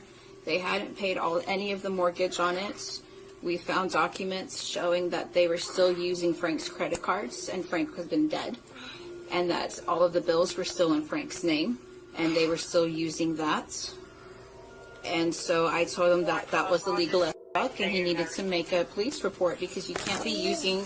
Don't stick that in my face, honey.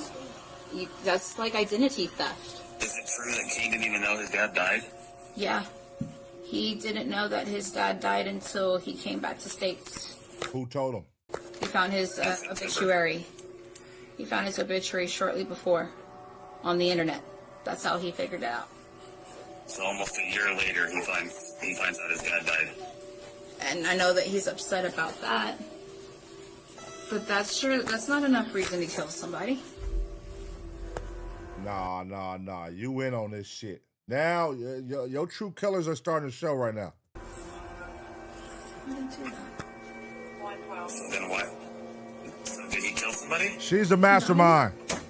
She's the mastermind. I don't understand what you're trying to accuse him of. Well, that didn't sound very convincing.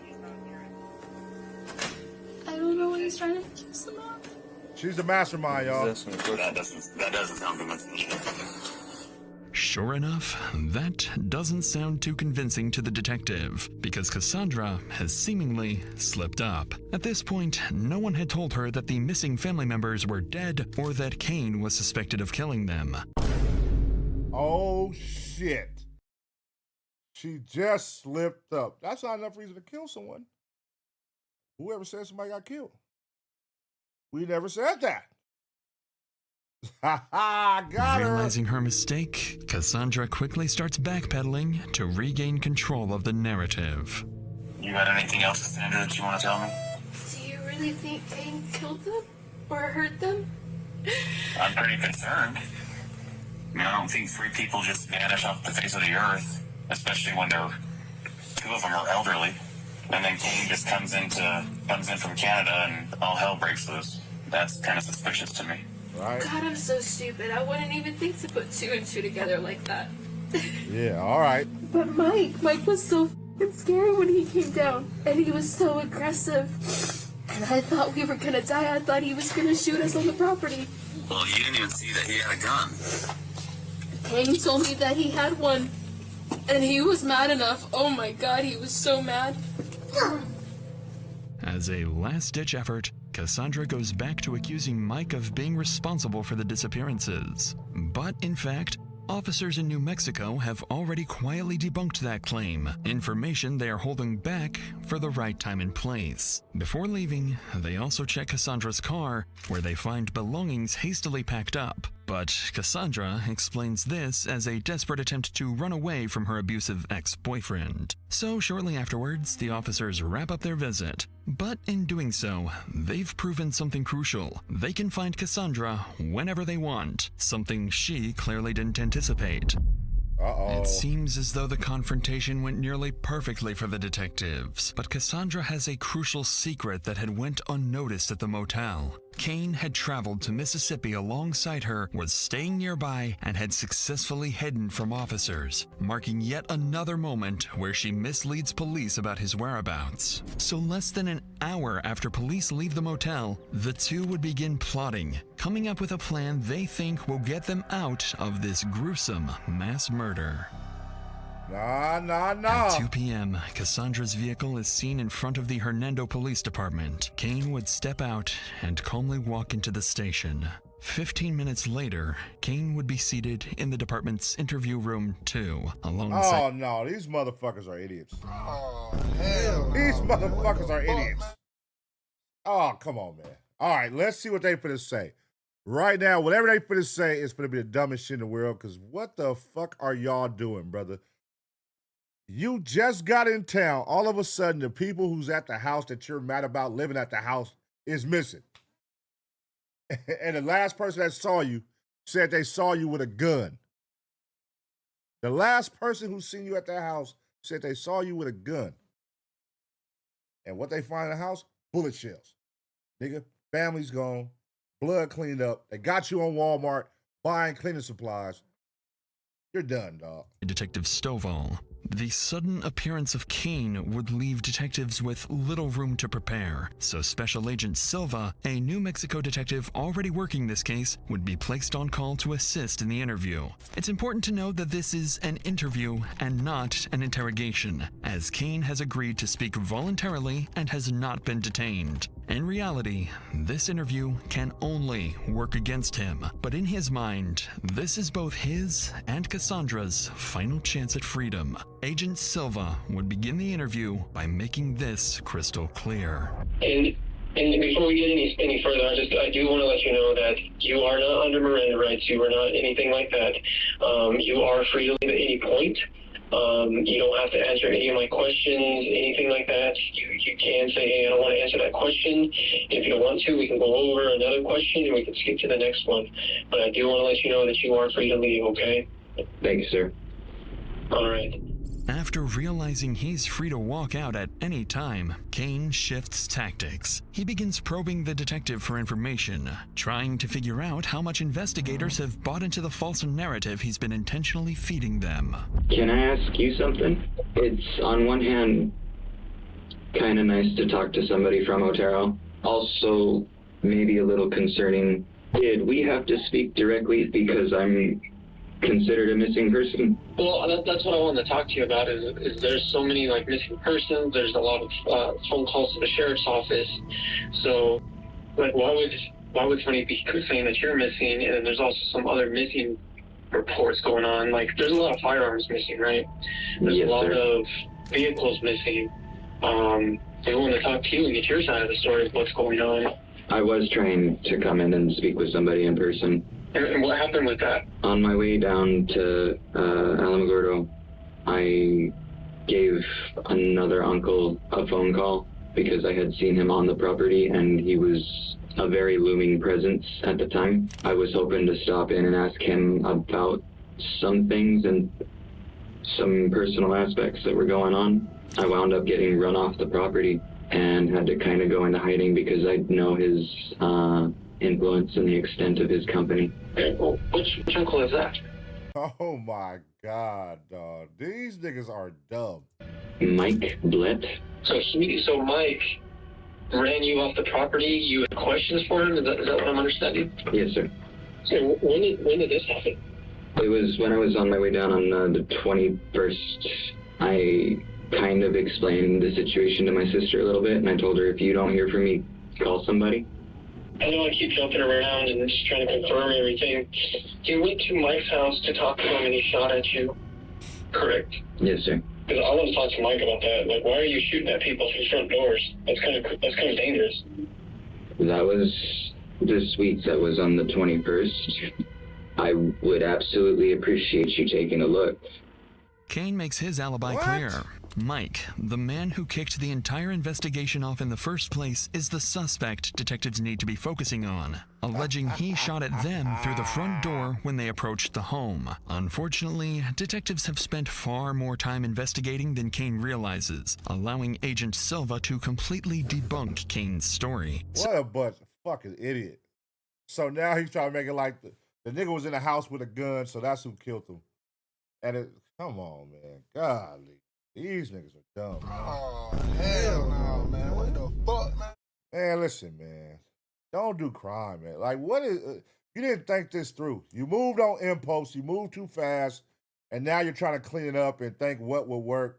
But it's too much shit working against you in your favor, in their favor. Like, explain the green car. Explain you driving the green car. And have her explain why is it at your house and you said the car didn't work. Y'all fucking up. Simply put, there are no bullet holes or any signs of a shooting on the property. Okay. So here's the thing, Kane, is I'm gonna start going through some of your story here. Okay, that's not making sense to me. I'm not saying that you're lying. I'm just saying I don't think it's fully there yet, if that makes sense. It was kind of cut off. I don't want to talk. Can you hear me? Yes, sir. You went to Mike's house. Mike shot at you this week through the front door. You announced yourself. How come you didn't call 911? I know that they very much do not take too kindly to law enforcement. Okay. And I kind of really hope for that to be avoided. So here's the thing on that, is I have some investigators that are there at Mike's house, that have been to at Mike's house. There are no bullet holes through his front door. There are no bullet holes through the siding. They're not seeing you on his cameras at his house. So that's what I'm saying, is some of it's not making sense. You didn't count the cameras, dumbass. Everybody got fucking cameras. You didn't count the cameras, did you? So did you actually go to Mike's house and knock on the door? I did. Because you're not on camera. Did they check? And his cameras go back this week. They go back last week. I'm not seeing you anywhere on there. We had a ton of different game cams that are all on their... Man, just get up and walk out. You don't got to be there, bro. Get up and walk out. This is where you need to leave. Hey, man, say what you got to say right here, and then be like, hey, I got to go. Because, nigga, we're busted. SD cards. He doesn't have any of the chips from the 21st? What? No, I'm saying he has video surveillance of this week and of last week, but they are not seeing you anywhere on the cameras. Kane appears shocked by these details.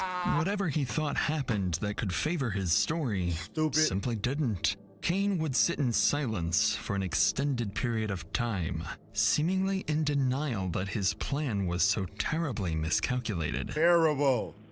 How you didn't take in consideration that the nigga had cameras? And if you're saying I walked and knocked on his door, it would be showing that on the camera. See, niggas is dumb.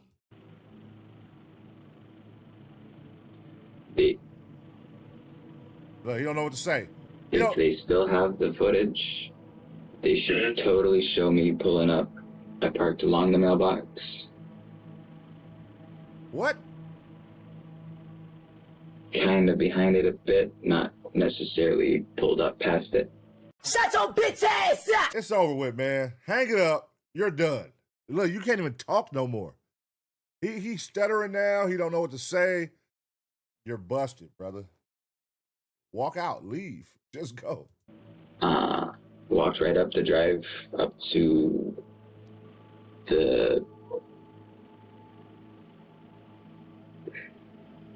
it's kind of tucked in between what? The slope on the hill, and then it goes into the house where the stone steps are. That metal storm door. Okay. Which one is? I'm just trying to give you a path so that you can see.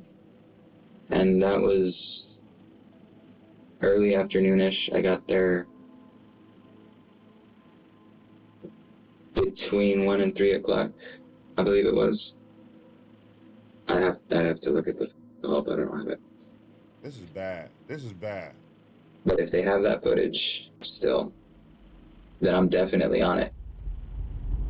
Kane proceeds to give a nearly 10-minute explanation of where he was parked. Unnecessarily complex explanations like these are usually a telltale sign to the detectives that the suspect has shifted into a defensive state, looking for any validation that the detective is believing their lies.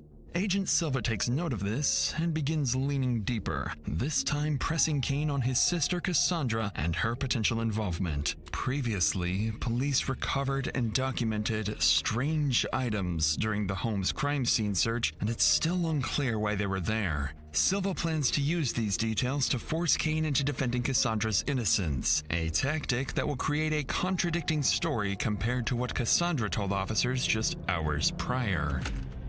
So, are you aware that that's a sick ass shirt she got on? We spoke to Cassandra's? Yes, sir. And the reason I ask is I'm just trying to get, like, if something happened up there, Kane, I want to know, like, was there an argument going on? Because I know that you were up there in January. Okay, we can kind of get away from that. You were up there in January. If something happened up there, I want to know what happened. Okay. If there was an argument, if something happened, like, kind of help me help you, okay? What happened when you were up there in January of this year? I'm trying to figure out everything that has happened as well. That's part of why I wanted to speak with you guys and kind of get you involved in looking. Because I'm going to be honest with you, I'm confused on these timelines. You were up there this week at some point, and you were up there last week at some point. So what happened this week and last week while you were up there with the family? God damn, That's man. what I want to know. Just leave, bro. They weren't there. Just leave, man. Nothing's happened. Were you were at the house in Bent on the 18th of January, correct? I'm not sure. What? The reason I ask is because Cassie has been in contact, and she showed us a screenshot January 18th at 3:57. It's between you and her that says, "Wait quietly and say, wait for me." That's actually something that I was gonna try to find. What? And it says, I believe this is from you or from her. That's the text that says wait for me, and that says I'm safe. I'm sorry? Those are the texts that say to wait, and that I'm safe. It says, I'm safe, wait for me, and then there's a response that says, gotcha, I have eyes on the front, so far so good. Oh, my God. I got eyes on the front, so far so good. So she's in on it. That's confirmation that she's in on it with him. This is January 18th. The 21st, the murder happened or whatever.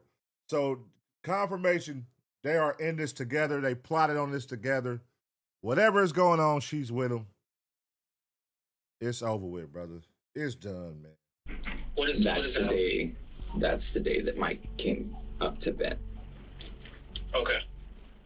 At this point, Kane must be starting to realize Cassandra may not have been on his side as much as he had thought. Not only are the police beginning to take a clear side, but his only teammate might be against him as well, perhaps explaining why she dropped him off at the police station. Note that Kane at this point can avoid any question he wants, and more importantly, can leave whenever he wants. Even Agent Silva decides to take a brief step away from the phone, but Kane would stay, instead letting the officer in the room in on what's going through his mind. Between you, me, and the walls. No, ain't no walls. It's a camera, nigga. I really think that someone is trying to pin years worth of shit on me. Because I came back home at the wrong time and interrupted something. Shut up, nigga. I'm just here. Helping these guys. This cop sucks. Oh, hell no, man. What the fuck, man? This nigga said, hey, man, I don't know, nigga. I'm just here. I ain't trying to get fined, man. I'm just here so I don't get fined, boss. This nigga said, I'm just here to help these guys. I don't know what to tell you, man. What is your job? What is this nigga job title right here, y'all? What is his job? Why the fuck are you in here, bro? The nigga's trying to open up. This is a good time for you to now get him to say some shit. And you gonna say, man, I'm just here to help them, man. I don't know, man. I'm just here to help them, man. Cook this nigga right now, bro. He vulnerable, bro. Get him. What you really got going on? Look. So I ask him the questions, I'm just sitting here. What? Mr. Silva seems like a trustworthy detective.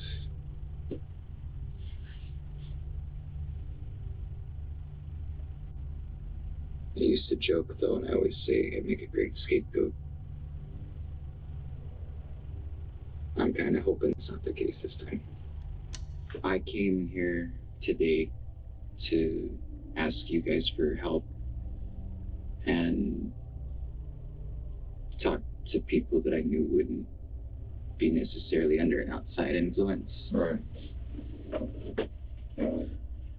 But do you see how it looks for us? I mean, they've shown physical evidence of this whole situation, and you're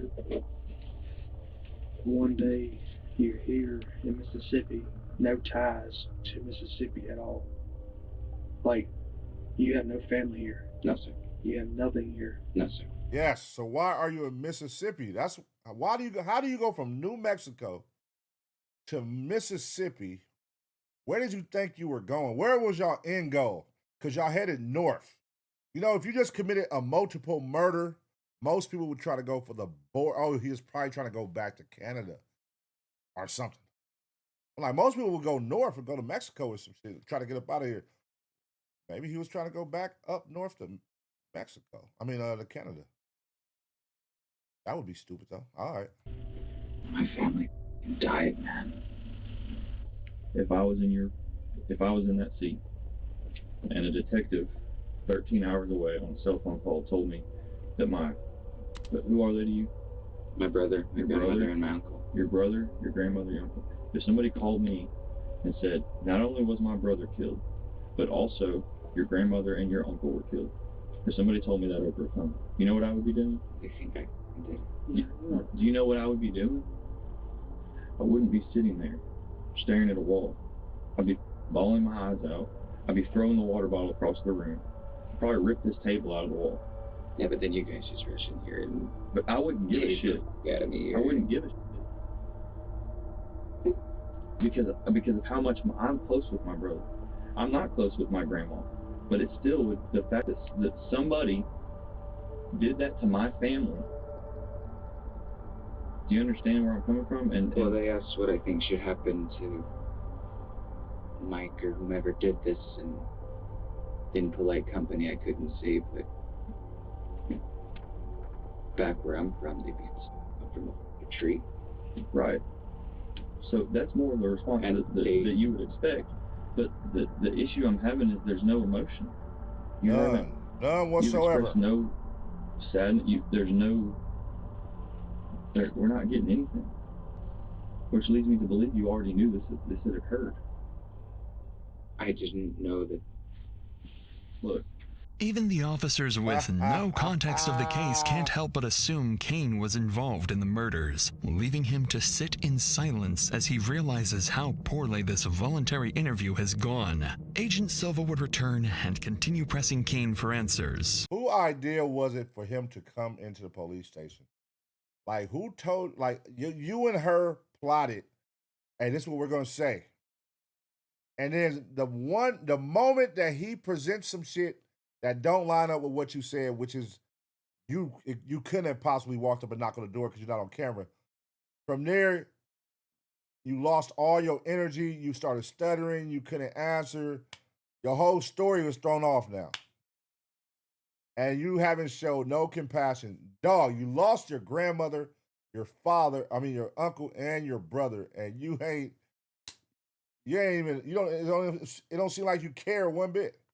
Eventually revealing that he had, in fact, been inside the house multiple times the week of the 3 victims' disappearance, and admitted to helping Cassandra travel to Mississippi with her kids, something she lied about earlier in the motel. Even worse for Kane is that, as the hours-long interview progressed, officers behind the scenes were already taking action. They were instructed to locate his uncle's stolen green Subaru, which they suspected Kane used to drive to Mississippi alongside Cassandra's own vehicle. After looking through surveillance footage and searching around the city, officers hit the jackpot and tracked down the missing car.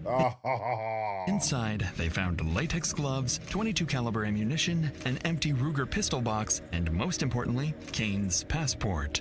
Oh, hell no, man. What the fuck, man? Bruh.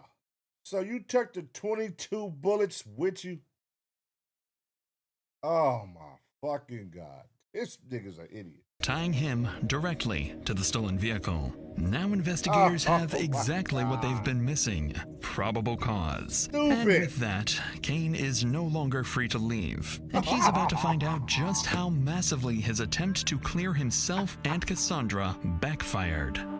What's going on, bud? You mind there? All right, stuff. You mind standing up for me real quick? Yes, sir. Turn around, facing this wall. Yes, sir. You're under arrest, buddy. You played yourself. All right. So what's going on, man, is you're going to be going down to the Soda County Sheriff's Office, all right? You're going down to our jail, all right? Yes, sir. All right, walk this way. This nigga left his passport in the stolen car with the bullets of the gun that was used in the murder. Oh. Jeez. Back at the Motel 8 in Mississippi, Cassandra would patiently wait for Kane to return, give her a call, or just show any signs his interview was over. But as hours passed, it became clear that something had gone terribly wrong.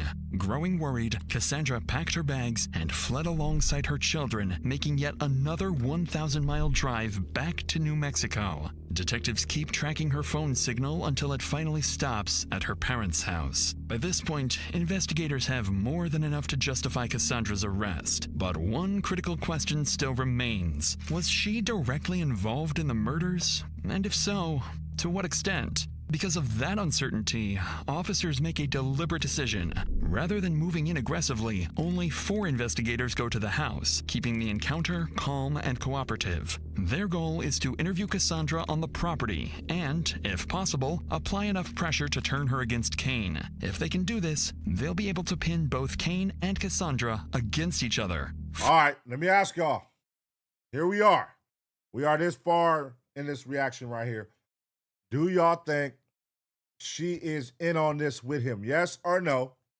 And 2, do y'all think she is finna turn on this nigga right now and give up the info of all that happened? Forcing them to incriminate themselves. This is Bryce Daly. He's with Lincoln County Sheriff's Office. He's a part of our team. Okay? No. So there's not 100 of us today. There's just 3 of us. Do you want me to start from the beginning from what I know? Or do you want to ask me all the questions first? No, I'm going to let you tell your story. And just so that you know, you're not under arrest. You're free to leave whenever you want to leave. We came to you because we talked on the phone earlier through the text. Okay. And what I told her is she needs to stop overthinking everything. You're trying to be a detective yourself because she's seen all this stuff and she's trying to put pieces together and knows that he was lying to her about things. So just start at the beginning and tell it like you told us. So I wanted to apologize to you because whenever I spoke to you the last time, I wasn't thinking straight. Not only is Cassandra much more cooperative this time, but she quickly admits that she had been dishonest before and even apologizes. Shit. Her father's comment makes it seem like she's on the verge of throwing Kane under the bus. Wait, her dad is a cop? What the fuck? Which is exactly what investigators are here for. So with the reassurance that she's not under arrest, Cassandra begins to share some much-needed details about how 3 of her relatives ended up mysteriously dead. So I know on Thursday, we were driving up there and we had just went through Ruidoso, and he said that he wanted to stop by Bent right quick. So he said, okay, drop me off here. Wait here and I will let you know if I need anything. I've probably left him alone for like 45 minutes-ish. Where does he go? He's inside the house. Okay. And he says that he couldn't find anything. Don't know where anybody's at. And that it's okay for me to come inside. And I go inside and like I kept telling you, it smelled fucking weird in there. Almost like something had like died within the walls. Like an animal or something. I was already concerned by the fact that he felt like something had happened. So I'm trying to rationalize through that, and he's just saying, I'll do it, and we're doing things legally, it's okay. And then he has me help him, he drives the car off somewhere and has me help him push it off. Wait a fucking minute. Whoa. Jesus Christ. And so like this little ditch thing. And at one point, whenever I tried to say, hey, you guys, like you need to call somebody, he said that the majority of the cops up there are crooked. I worked in the ER down here. I can see how you can think that sometimes, for sure. No offense. So like, oh yeah, no offense to you guys either. Investigators are clearly not fond of Cassandra's strange remark. Though by now, it's becoming clear to detectives that Cassandra is putting Kane at the center of everything. Yeah. Jail. That's where you're going, Cassandra. While noticeably avoiding any direct mention of the murders, the cleanup, or the burned bodies. Instead, she frames everything vaguely, claiming Kane suspected something happened inside the house, but they didn't look too deeply into it, and that she was simply helping him deal with a property dispute. And she did not mention, see, this is the thing. You can't say you didn't know what was going on because of the Walmart video. The Walmart video is a dead giveaway. Y'all went to buy the cleanup products. Y'all bought the products. You knew what was going on. And that's what I was tripping off when she was talking right now.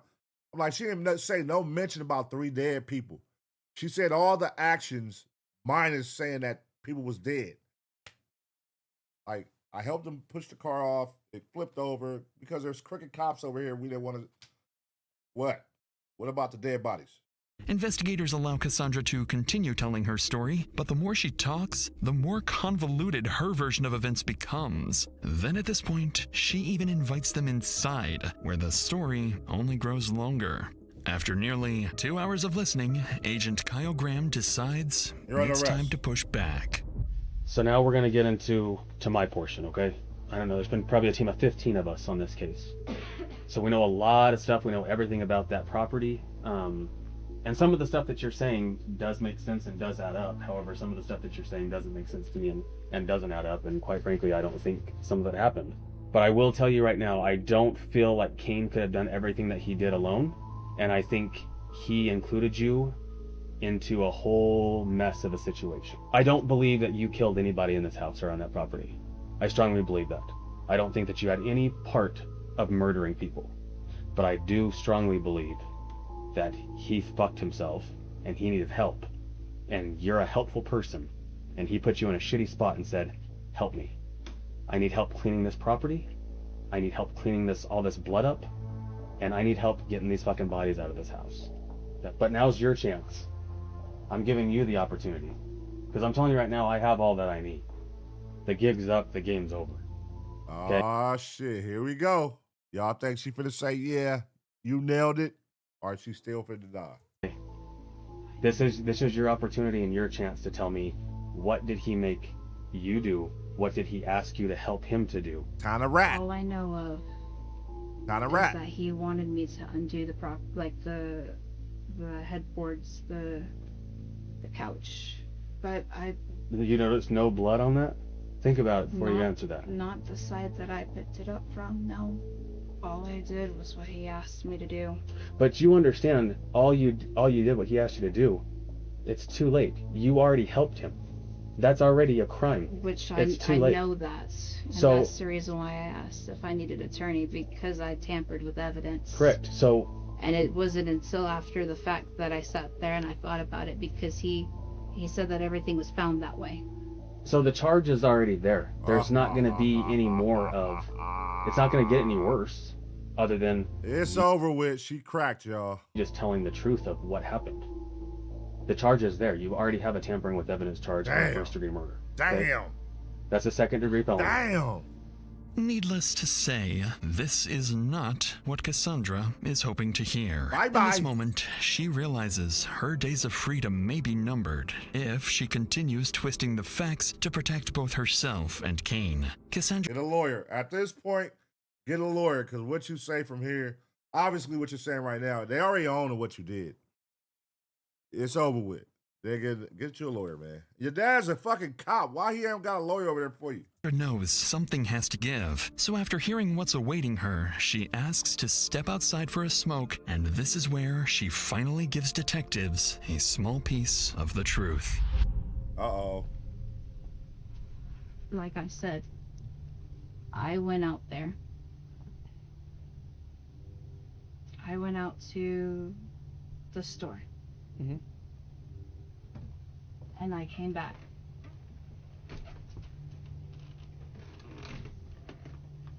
He said that he found them that way. He said what? That way? So what did he tell you he found? People.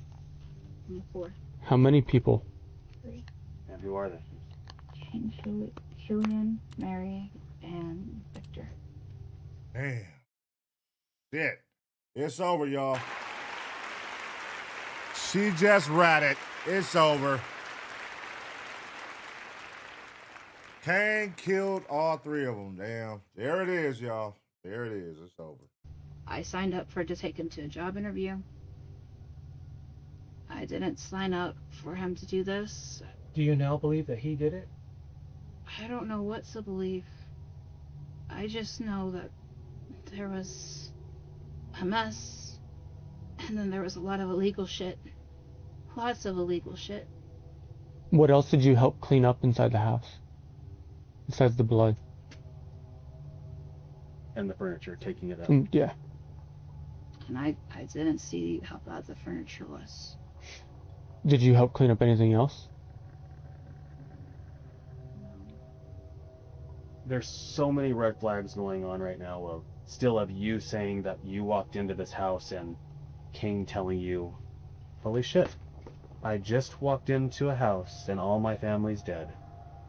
Let's get rid of them. That does sound really stupid. Doesn't it sound stupid when you say it out loud?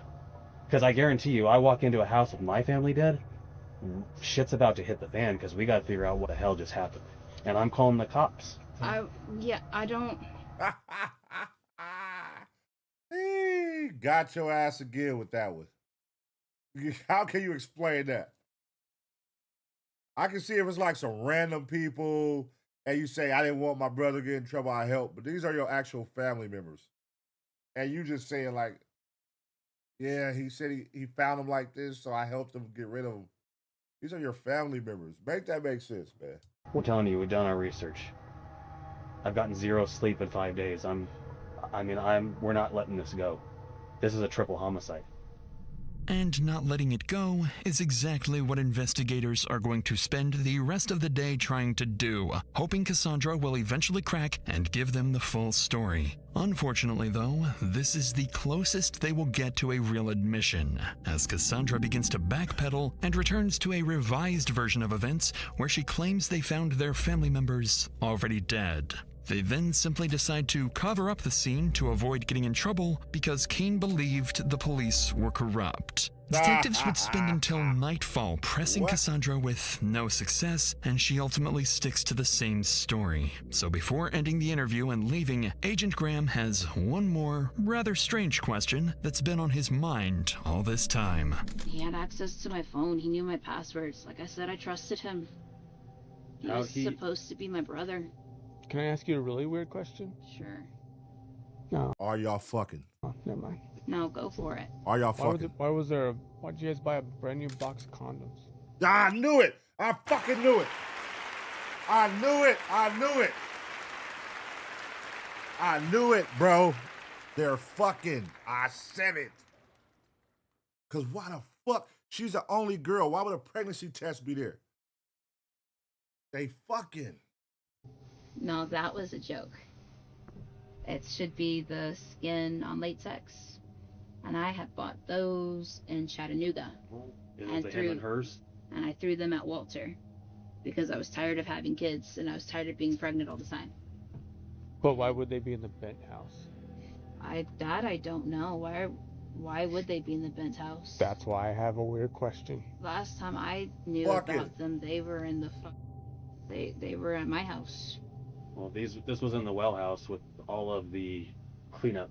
He told me that there was a possibility that Corinne wasn't his mother due to DNA results. Huh? And that there was a potential that he had feelings for me. Sick motherfuckers, bro. I told y'all they was gonna do some sick shit and try to live together. Take that house and this would be our house. Sickos, man. That's how sick motherfuckers think. Mm-hmm. And that's not weird for you? Like to be around him with your kids when you guys are pretty much brother and sister? Like it was weird, but he never acted on it. I thought you guys were step siblings, not half siblings. No, we're half siblings. Well, because we also found a pregnancy test. Yep, I had a one-night stand at the Variety, and I didn't start my period on time. And I panic, and I overthink, and there should be 4 of them. You're a liar. You're a fucking liar. Detective's tone makes it clear they aren't convinced, suspecting Kane and Cassandra are hiding important details about their relationship. By now, though, what investigators came here to do is partially successful. Even though there's still no direct admission tying their suspects to the killings, Cassandra has implicated both herself and Kane in the cover-up. Because of this, Cassandra is officially detained and brought back to the police station. What exactly was said during Cassandra's arrest remains unknown, but the pressure appears to have completely broken her. In the hours that followed, she went on to further incriminate Kane, seemingly doing everything she could to distance herself from what happened, no matter the cost to him. A betrayal that would later come as a complete shock to Kane. All I knew is that I had PTSD from the last time he saw cops because there was my blood all over the floor and my head through the wall, and I was trying to protect him from that. She's trying to find every way possible to get this off of her. It's over. You help with the bodies. You help clean up the place. You help with the bodies. It don't even matter what you said. You already said it. You already said you helped flip over the car. You helped clean up. You're on camera going to get the cleanup products. It's over with. It's over with. He was really as innocent as he said he was, and there was going to be nothing to hide, right? Which is why I dropped him off at the jail. I was pretty shocked that he showed up at the police department in Mississippi. Because I told him if he was as innocent as he told me that he was, if he really found them the way they were, then that's all he had to tell you guys, and you would figure out the rest.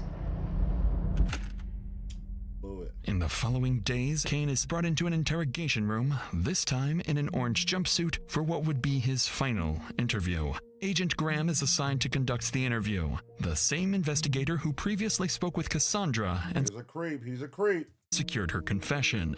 By this stage, Graham knows the case inside and out, and he approaches the interview with a deliberate strategy, intent on extracting as much information as possible. And in this case, that's exactly what's needed, because now, more than ever, detectives need a confession. Right as the interrogation begins, Kane makes a desperate attempt to ensure Cassandra is keeping her story together. He seems to be completely unaware that Cassandra isn't protecting him anymore.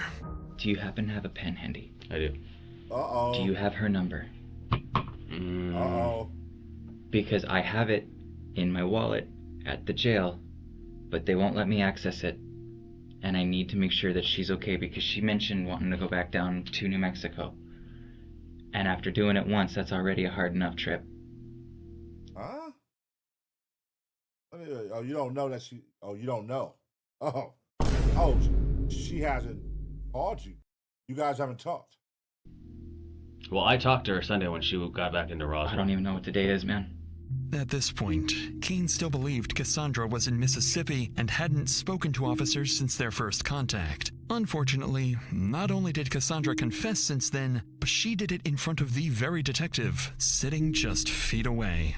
So, I talked to her on Sunday. I traveled to Roswell when she got in. I talked to her for probably, I don't know, more than 2, less than 4 hours, okay? And then on Monday, I traveled to Roswell again, and I talked to her again. Okay. For about, I don't know, 2 hours, okay? But I learned a lot from her, okay? And I'm hoping that I'm going to learn more from you. I don't want to call anybody a liar, but I think there's some inconsistencies with your statements. Because I want you to know that there's going to be a lot of questions that I ask you that I already know the answer to, but this is going to be a test for you to see if you're being truthful with me, okay? Because I know it's the truth, because I've been working this case since Wednesday the 22nd, okay? After Agent Graham makes it obvious Kane is on his own now, the interview demeanor changes fast. He wastes no time bringing up Cassandra's confession and placing it directly against Kane, making it clear that detectives are no longer relying on his version of events alone. Did you hurt anybody inside that house, including Victor, Killian, and Mary? No, sir. So, how does Victor, Killian, and Mary just mysteriously go missing? I've been trying to find out the same. Oh, yeah. You gotta get updated, man. Cassandra, she done rolled on you, bro. Gotta get updated. You do understand, though, that we found all 3 of them, correct? I believe Special Agent Silva did tell you that. He alluded to something that I was really hoping is not truthful. So I'm not really one to beat around the bush, okay? I just call it like it is, okay? But Cassie's told me everything that's happened. Okay? She told me the involvement. She told me what you guys did. That you walked into the house, you found all 3 of them dead. You guys picked up their bodies. You put them in the blue Subaru. You drove it up the hill. You guys both tipped it over. She's told me it all. Okay? Damn, got him. Look at his face. He like, motherfucker. Now he gotta play defense. Shit. How far did she go? Did she say it was only me? That she put it all on me? This was my idea? Now he about to play defense. You guys used a little green dolly to pick him up and put him on the dolly, wheel him out to the car. You tied a rope around Killian's waist, hooked the rope up to your dad's hitch, and drove the car to pull him into the back seat. So the gig's up, Kane, okay? I told you I don't beat around the bush. We've done it. I've worked over 100 hours in 1 week, okay? This is serious. So now, this is your opportunity and your chance to tell me your side of the story. Cassie's told me hers. Okay. Okay? All right, here we go. Here we go. As Kane sits in silence, the realization sets in. He's on his own now, and whatever story he had planned coming into this interrogation has now been flipped entirely on its head. But Agent Graham presents the story strategically. By laying it out exactly as Cassandra described it, he gives Kane an opening to admit only to helping conceal the murders, while shifting responsibility for the actual killings onto someone else. If he can get this confession first, it'll be significantly easier to get Kane to confess to the killings later on. The sister is the mastermind. I'm sticking to that. Cause I don't know, like why her involvement in helping is what throws it off. If you're not behind, like what would be your motive to help kill you, like hide and burn your family? You gotta be in on this with him, or you gotta be the one that gassed him up to do it. What made her do it with you? This is your fucking family. Do you want to start back at the beginning? And I know the date that all this happened also. I can tell you what happened. I can't tell you why. I don't know. I was trying to find out. I fucked up your crime scene, and I'm sorry for that. Is everything that I just said, what Cassie told me, is that accurate? To a degree. And what isn't? When we went to the house that day. And it's just you and Cassie? Yeah. Not the kids? No. There's a witness too. And who is that? The mailman. He can attest to this. Like the postal man that drives and delivers the mail in the mailboxes? Yeah. Okay. Yeah. We had gotten there just before him. He went up. I told her to hang tight for a minute because that meant that everybody would be awake. Huh? And that was kind of looking hopeful. Killian was up and moving about. And I knocked on the door. I told him, hey, you just missed the postman. And he was real fidgety. He was scratching his head a lot. He was irritated. And I told him, hey, I got some good news. Everything's moving along with the mortgage company. We're looking to move in, and we ought to be all set by like the end of the month. Everything should be good. They got my process, or my status is pending. He closed the door, and I watched him take the mail off to the bedroom. And then he went back, and I shit you not, I heard like... Huh? What? Must have been 20 gunshots. Ah. I didn't even think to do the front door. I just ran around to the side, came through my door. What? And it wasn't closed all the way.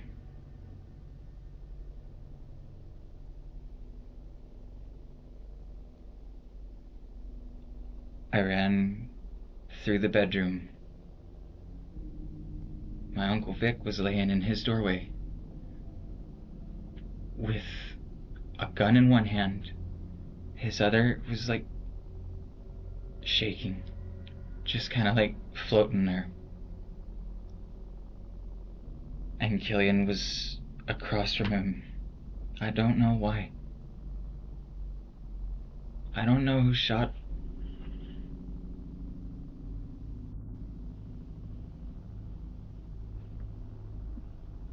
I don't know. Shut your bitch ass up! Man, ain't nobody believing that shit, man. What the fuck are you talking about? So, all of a sudden, hey, I'm getting the house. The mortgage thing is going to be done at the end of the month. All right, let me walk in the room and 20 shots and kill everybody in the house. Like, that don't even make sense. If anything, I'm going to go get the gun. Who's jeopardizing us from living here? You, right? If anything, I'm going to go get the gun and shoot your ass 20 times so you can't get the house. Why would I go kill everybody in the house because you're getting a mortgage? Nigga, that don't make no sense. So where... I'm sorry,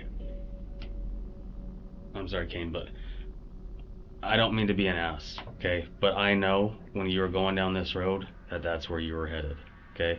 That one of them did all this. The evidence... They both had guns. Kane and Victor both had guns. Killian, sorry. They both had fucking guns, and they told me there weren't any left in the house. Where are they? You and Cassie were the only ones in there. So what'd you guys do with the guns? Do you see that I've been doing this for a long time, okay? I'm not dumb. This isn't my first homicide, okay?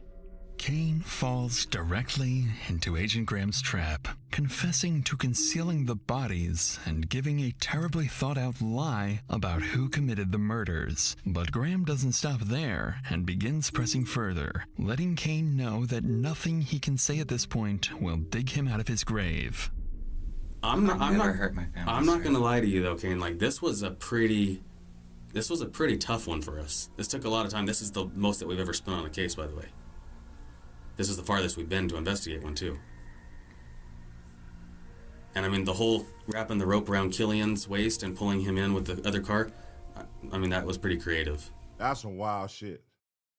The nigga's so big, y'all can't put him in a car, so you put a rope, went to the door, put it in the back of another car, and pull forward so that you could pick him up and pull him in the back.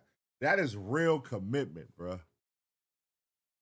That is real commitment. And the fact that she's right there with you says a lot about this shit. Like, she's like, look, you do this. Matter of fact, while you pull the car up, I'm going to push him. Like, she's helping all the way. And I'm being serious. I'm not being a smartass. I don't know how I would have got him in the car either. I don't know how I would have got him on the wagon. That's 200 pounds dead weight, 280 pounds dead weight. That's a lot. I mean, you're not much bigger than me. I mean, think about how crazy that sounds, though. No, like you were cremating them, and you went up there on the 22nd and you burned them, right? After you and her put chain link over the top of the car with the little camouflage tarp thing and all the sticks and brush covering it. Oh my God! Stupid. I did try to offer them a cremation. Huh? I mean, that was nice of you. But I didn't hurt them. Because the rest of the family didn't get to say their goodbyes. There aren't enough of us left. And I mean... What do you mean by that? I did offer them a cremation. What do you mean by that? I did offer them a cremation. I gotta give it to you, too. Using the come-alongs and the steel pipe to prop it over to get it dumped over. Like, this is one of the most creative homicides that I've seen. I didn't hurt anybody, sir. I would never hurt my family. Well, but Kane, that's what they all say. I don't buy that you didn't do it. I'm sorry. I can't. I think Cassie's full of shit on a lot of things, but I don't think she's full of shit on that. And I'm not so sure that she wasn't involved in it, to be honest with you. She wasn't even there, sir. Okay, well, I'm telling you right now, Cassie's in jail. That's why you can't get a hold of her. Got her. I need an attorney. Okay. Wait a minute. Oh, hell no, man. What the fuck, man? Hold on. You done got all the way this far to now you want to ask for an attorney? You want to ask for an attorney when it's all figured out? This nigga is dumb. You should have asked for an attorney, nigga, when you walked into that damn police station voluntarily. Nigga, what the fuck? You stupid motherfucker. Sir.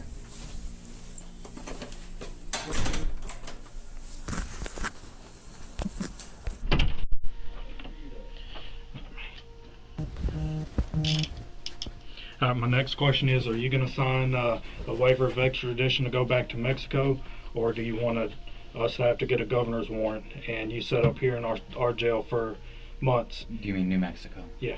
Okay. What you gonna do, buddy? Detective? I can't tell you, but I can serve you with this target notice, okay? These are the charges that are being filed against you.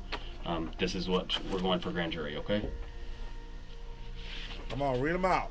I can't accept that. Well, it's not an option. These are the charges. That's what's coming against me. Yes, sir. These are your charges. I can't accept that.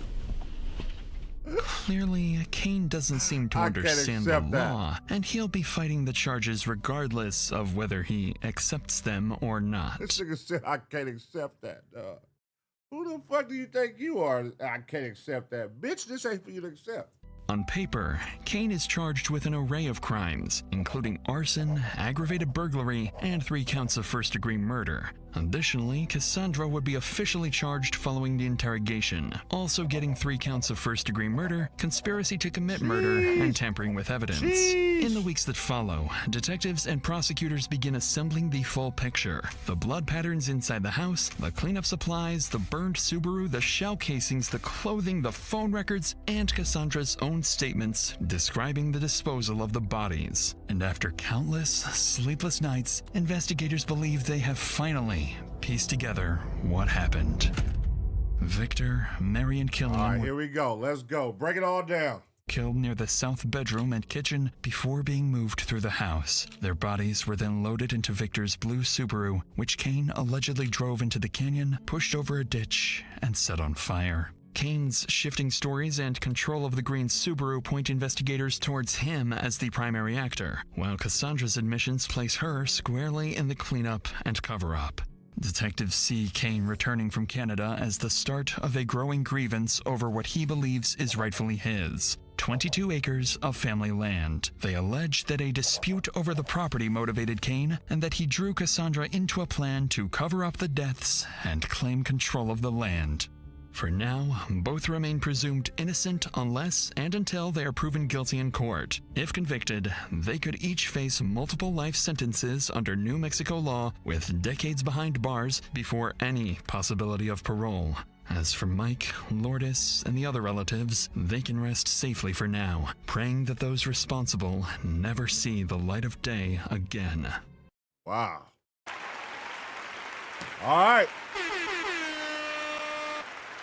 And there you have it. That was a good one, man. That was a good one. Wow. I think it's pretty obvious what's going to happen here, man. All roads lead to, as soon as you got back in town, everything went left on your family property. You had motive. You had reason. You're crimey. She rolled on you. She confessed that you did the shit, what you did. You basically told the same way. It's no ifs, ands, or buts. Jury, they're going to convince the jury that you guys did that. Like, we are convinced that we're all watching. I know it's going to be easy to present to a jury and make that make sense. And you niggas waiting to get a lawyer that far in is crazy.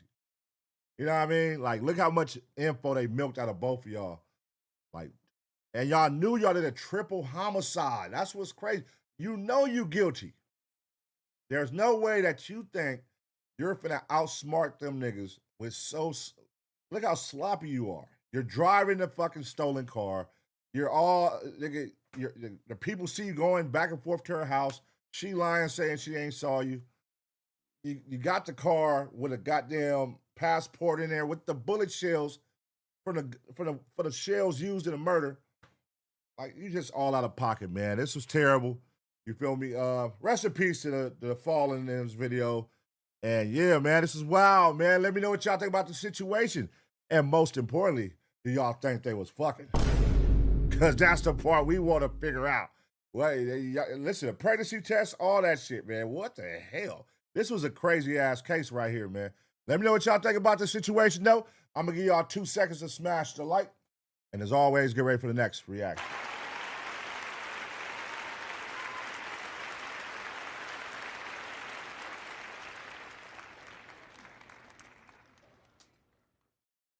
I can't accept that. My boy said, I can't accept that. Get your ass up out of here, boy. All right, man, that's it for tonight. That was a banger, by the way. That was my first time doing an hour-and-a-half banger, man. We haven't done an hour-and-a-half banger, but I did listen to y'all. Y'all did say y'all want to start watching, like, longer videos. So, you know, that was cool, man. That was cool. I think I be putting the pressure on myself every time I'm doing 8 videos. And I got to stop doing that. Like, just come on here with some good ones, and we could just, you know, just go live more often and shit. I don't gotta do 8 every time. But yeah, man, appreciate y'all. Hope y'all enjoyed that last one. Hope y'all enjoyed the first 2, the hot topics with Offset, Lil TJ, and DaBaby. Yeah, man. Make sure y'all smash that like button, man. If y'all having a good time, this is for the late nighters, man, right here. Shout out to the late nighters in the building. Shout out to all the late nighters in the building, man. Y'all know that's how this shit was built. That's how this shit started, man. Late night streams, going live in the middle of the night, man, and just having some good streams, good reactions, and doing it up, man. So shout out to y'all. Shout out to Vinny T. He said, "What's good, Pun and Taser Gang?" My boy Vinny T said, "Taser Gang, we up in here, man." Yeah. Also, man, make sure y'all go hit the abpnetwork.com right now. We got the merch, man. We're going to start adding more shit to it. Get your Taser Gang hoodies, Taser Gang shirts. We tell you we're going to keep it simple when we start with the shirts and the hoodies and the shut your bitch ass up. Shut your bitch ass up! You know what I mean? Save yourself time and don't do crime, man. Don't do crime, man. We got to push that line. I'm trying to keep all you niggas out of jail because that's the thing. When you watch these reactions, you're finna learn all the different types of ways the police can catch your ass slipping. And they got all kind of ways to do it, man, as you learn watching these. So if you think you finna get away with crime in 2026, you're not. Let it go. It ain't happening. Nigga, trust me. It ain't happening, bro. They on your ass. They got so much shit, man. It's crazy. So, you know, try to walk that straight path, man. Be there. Be a great stand-up motherfucker. Be there for your kids and all that good shit. You know how I go, man. But, yeah. Shout out to everybody up in here. Shout out to the Grays. Shout out to the Greens, man. The Grays and the Greens. Make sure you join. Get your membership. I'm going to go live tomorrow. I'm going to knock out some members-only shit. Yeah. I'm gonna knock out some members only shit in the morning. Let me see. I got Blueface, the restaurant with LA Try Guy. We reacted to Dub going to Blueface. Tomorrow we're gonna react to LA Try Guy going to Blueface. This what I don't even remember that. Jaleese and Josh shit. It's Josh shit. Everybody sent me this to react to Josh. This must be some groundbreaking shit. So we gonna react. Josh, you know, he like my little enemy, my arch nemesis. You know what I mean? And then America's Most Wanted Carjackers with Aaron S. We're going to see what that's about. I might add some more shit in the morning. I'm kind of 50-50 on this carjacker shit. I really don't care for carjacking but, you know, this was sent, and I was like, all right, I'll look at it. But I might swap that out. But I do want to watch this one. I Exposed Texas Indians Invasion. Tyler Oliveira. I want to watch that. It's an hour and a half, well, hour and 12 minutes. So we're going to check that out tomorrow, man. Y'all make sure y'all tune in. Y'all fuck with it. And we on, man. Shout out to everybody, though. I'm going to get up out of here. Shout out Got You First. Late Night with PU. Shout out Got You First. Appreciate the super chat, my brother. Hey, make sure y'all join up. Get y'all memberships, man. Make sure y'all join in for members only tomorrow. Make sure y'all join the Discord.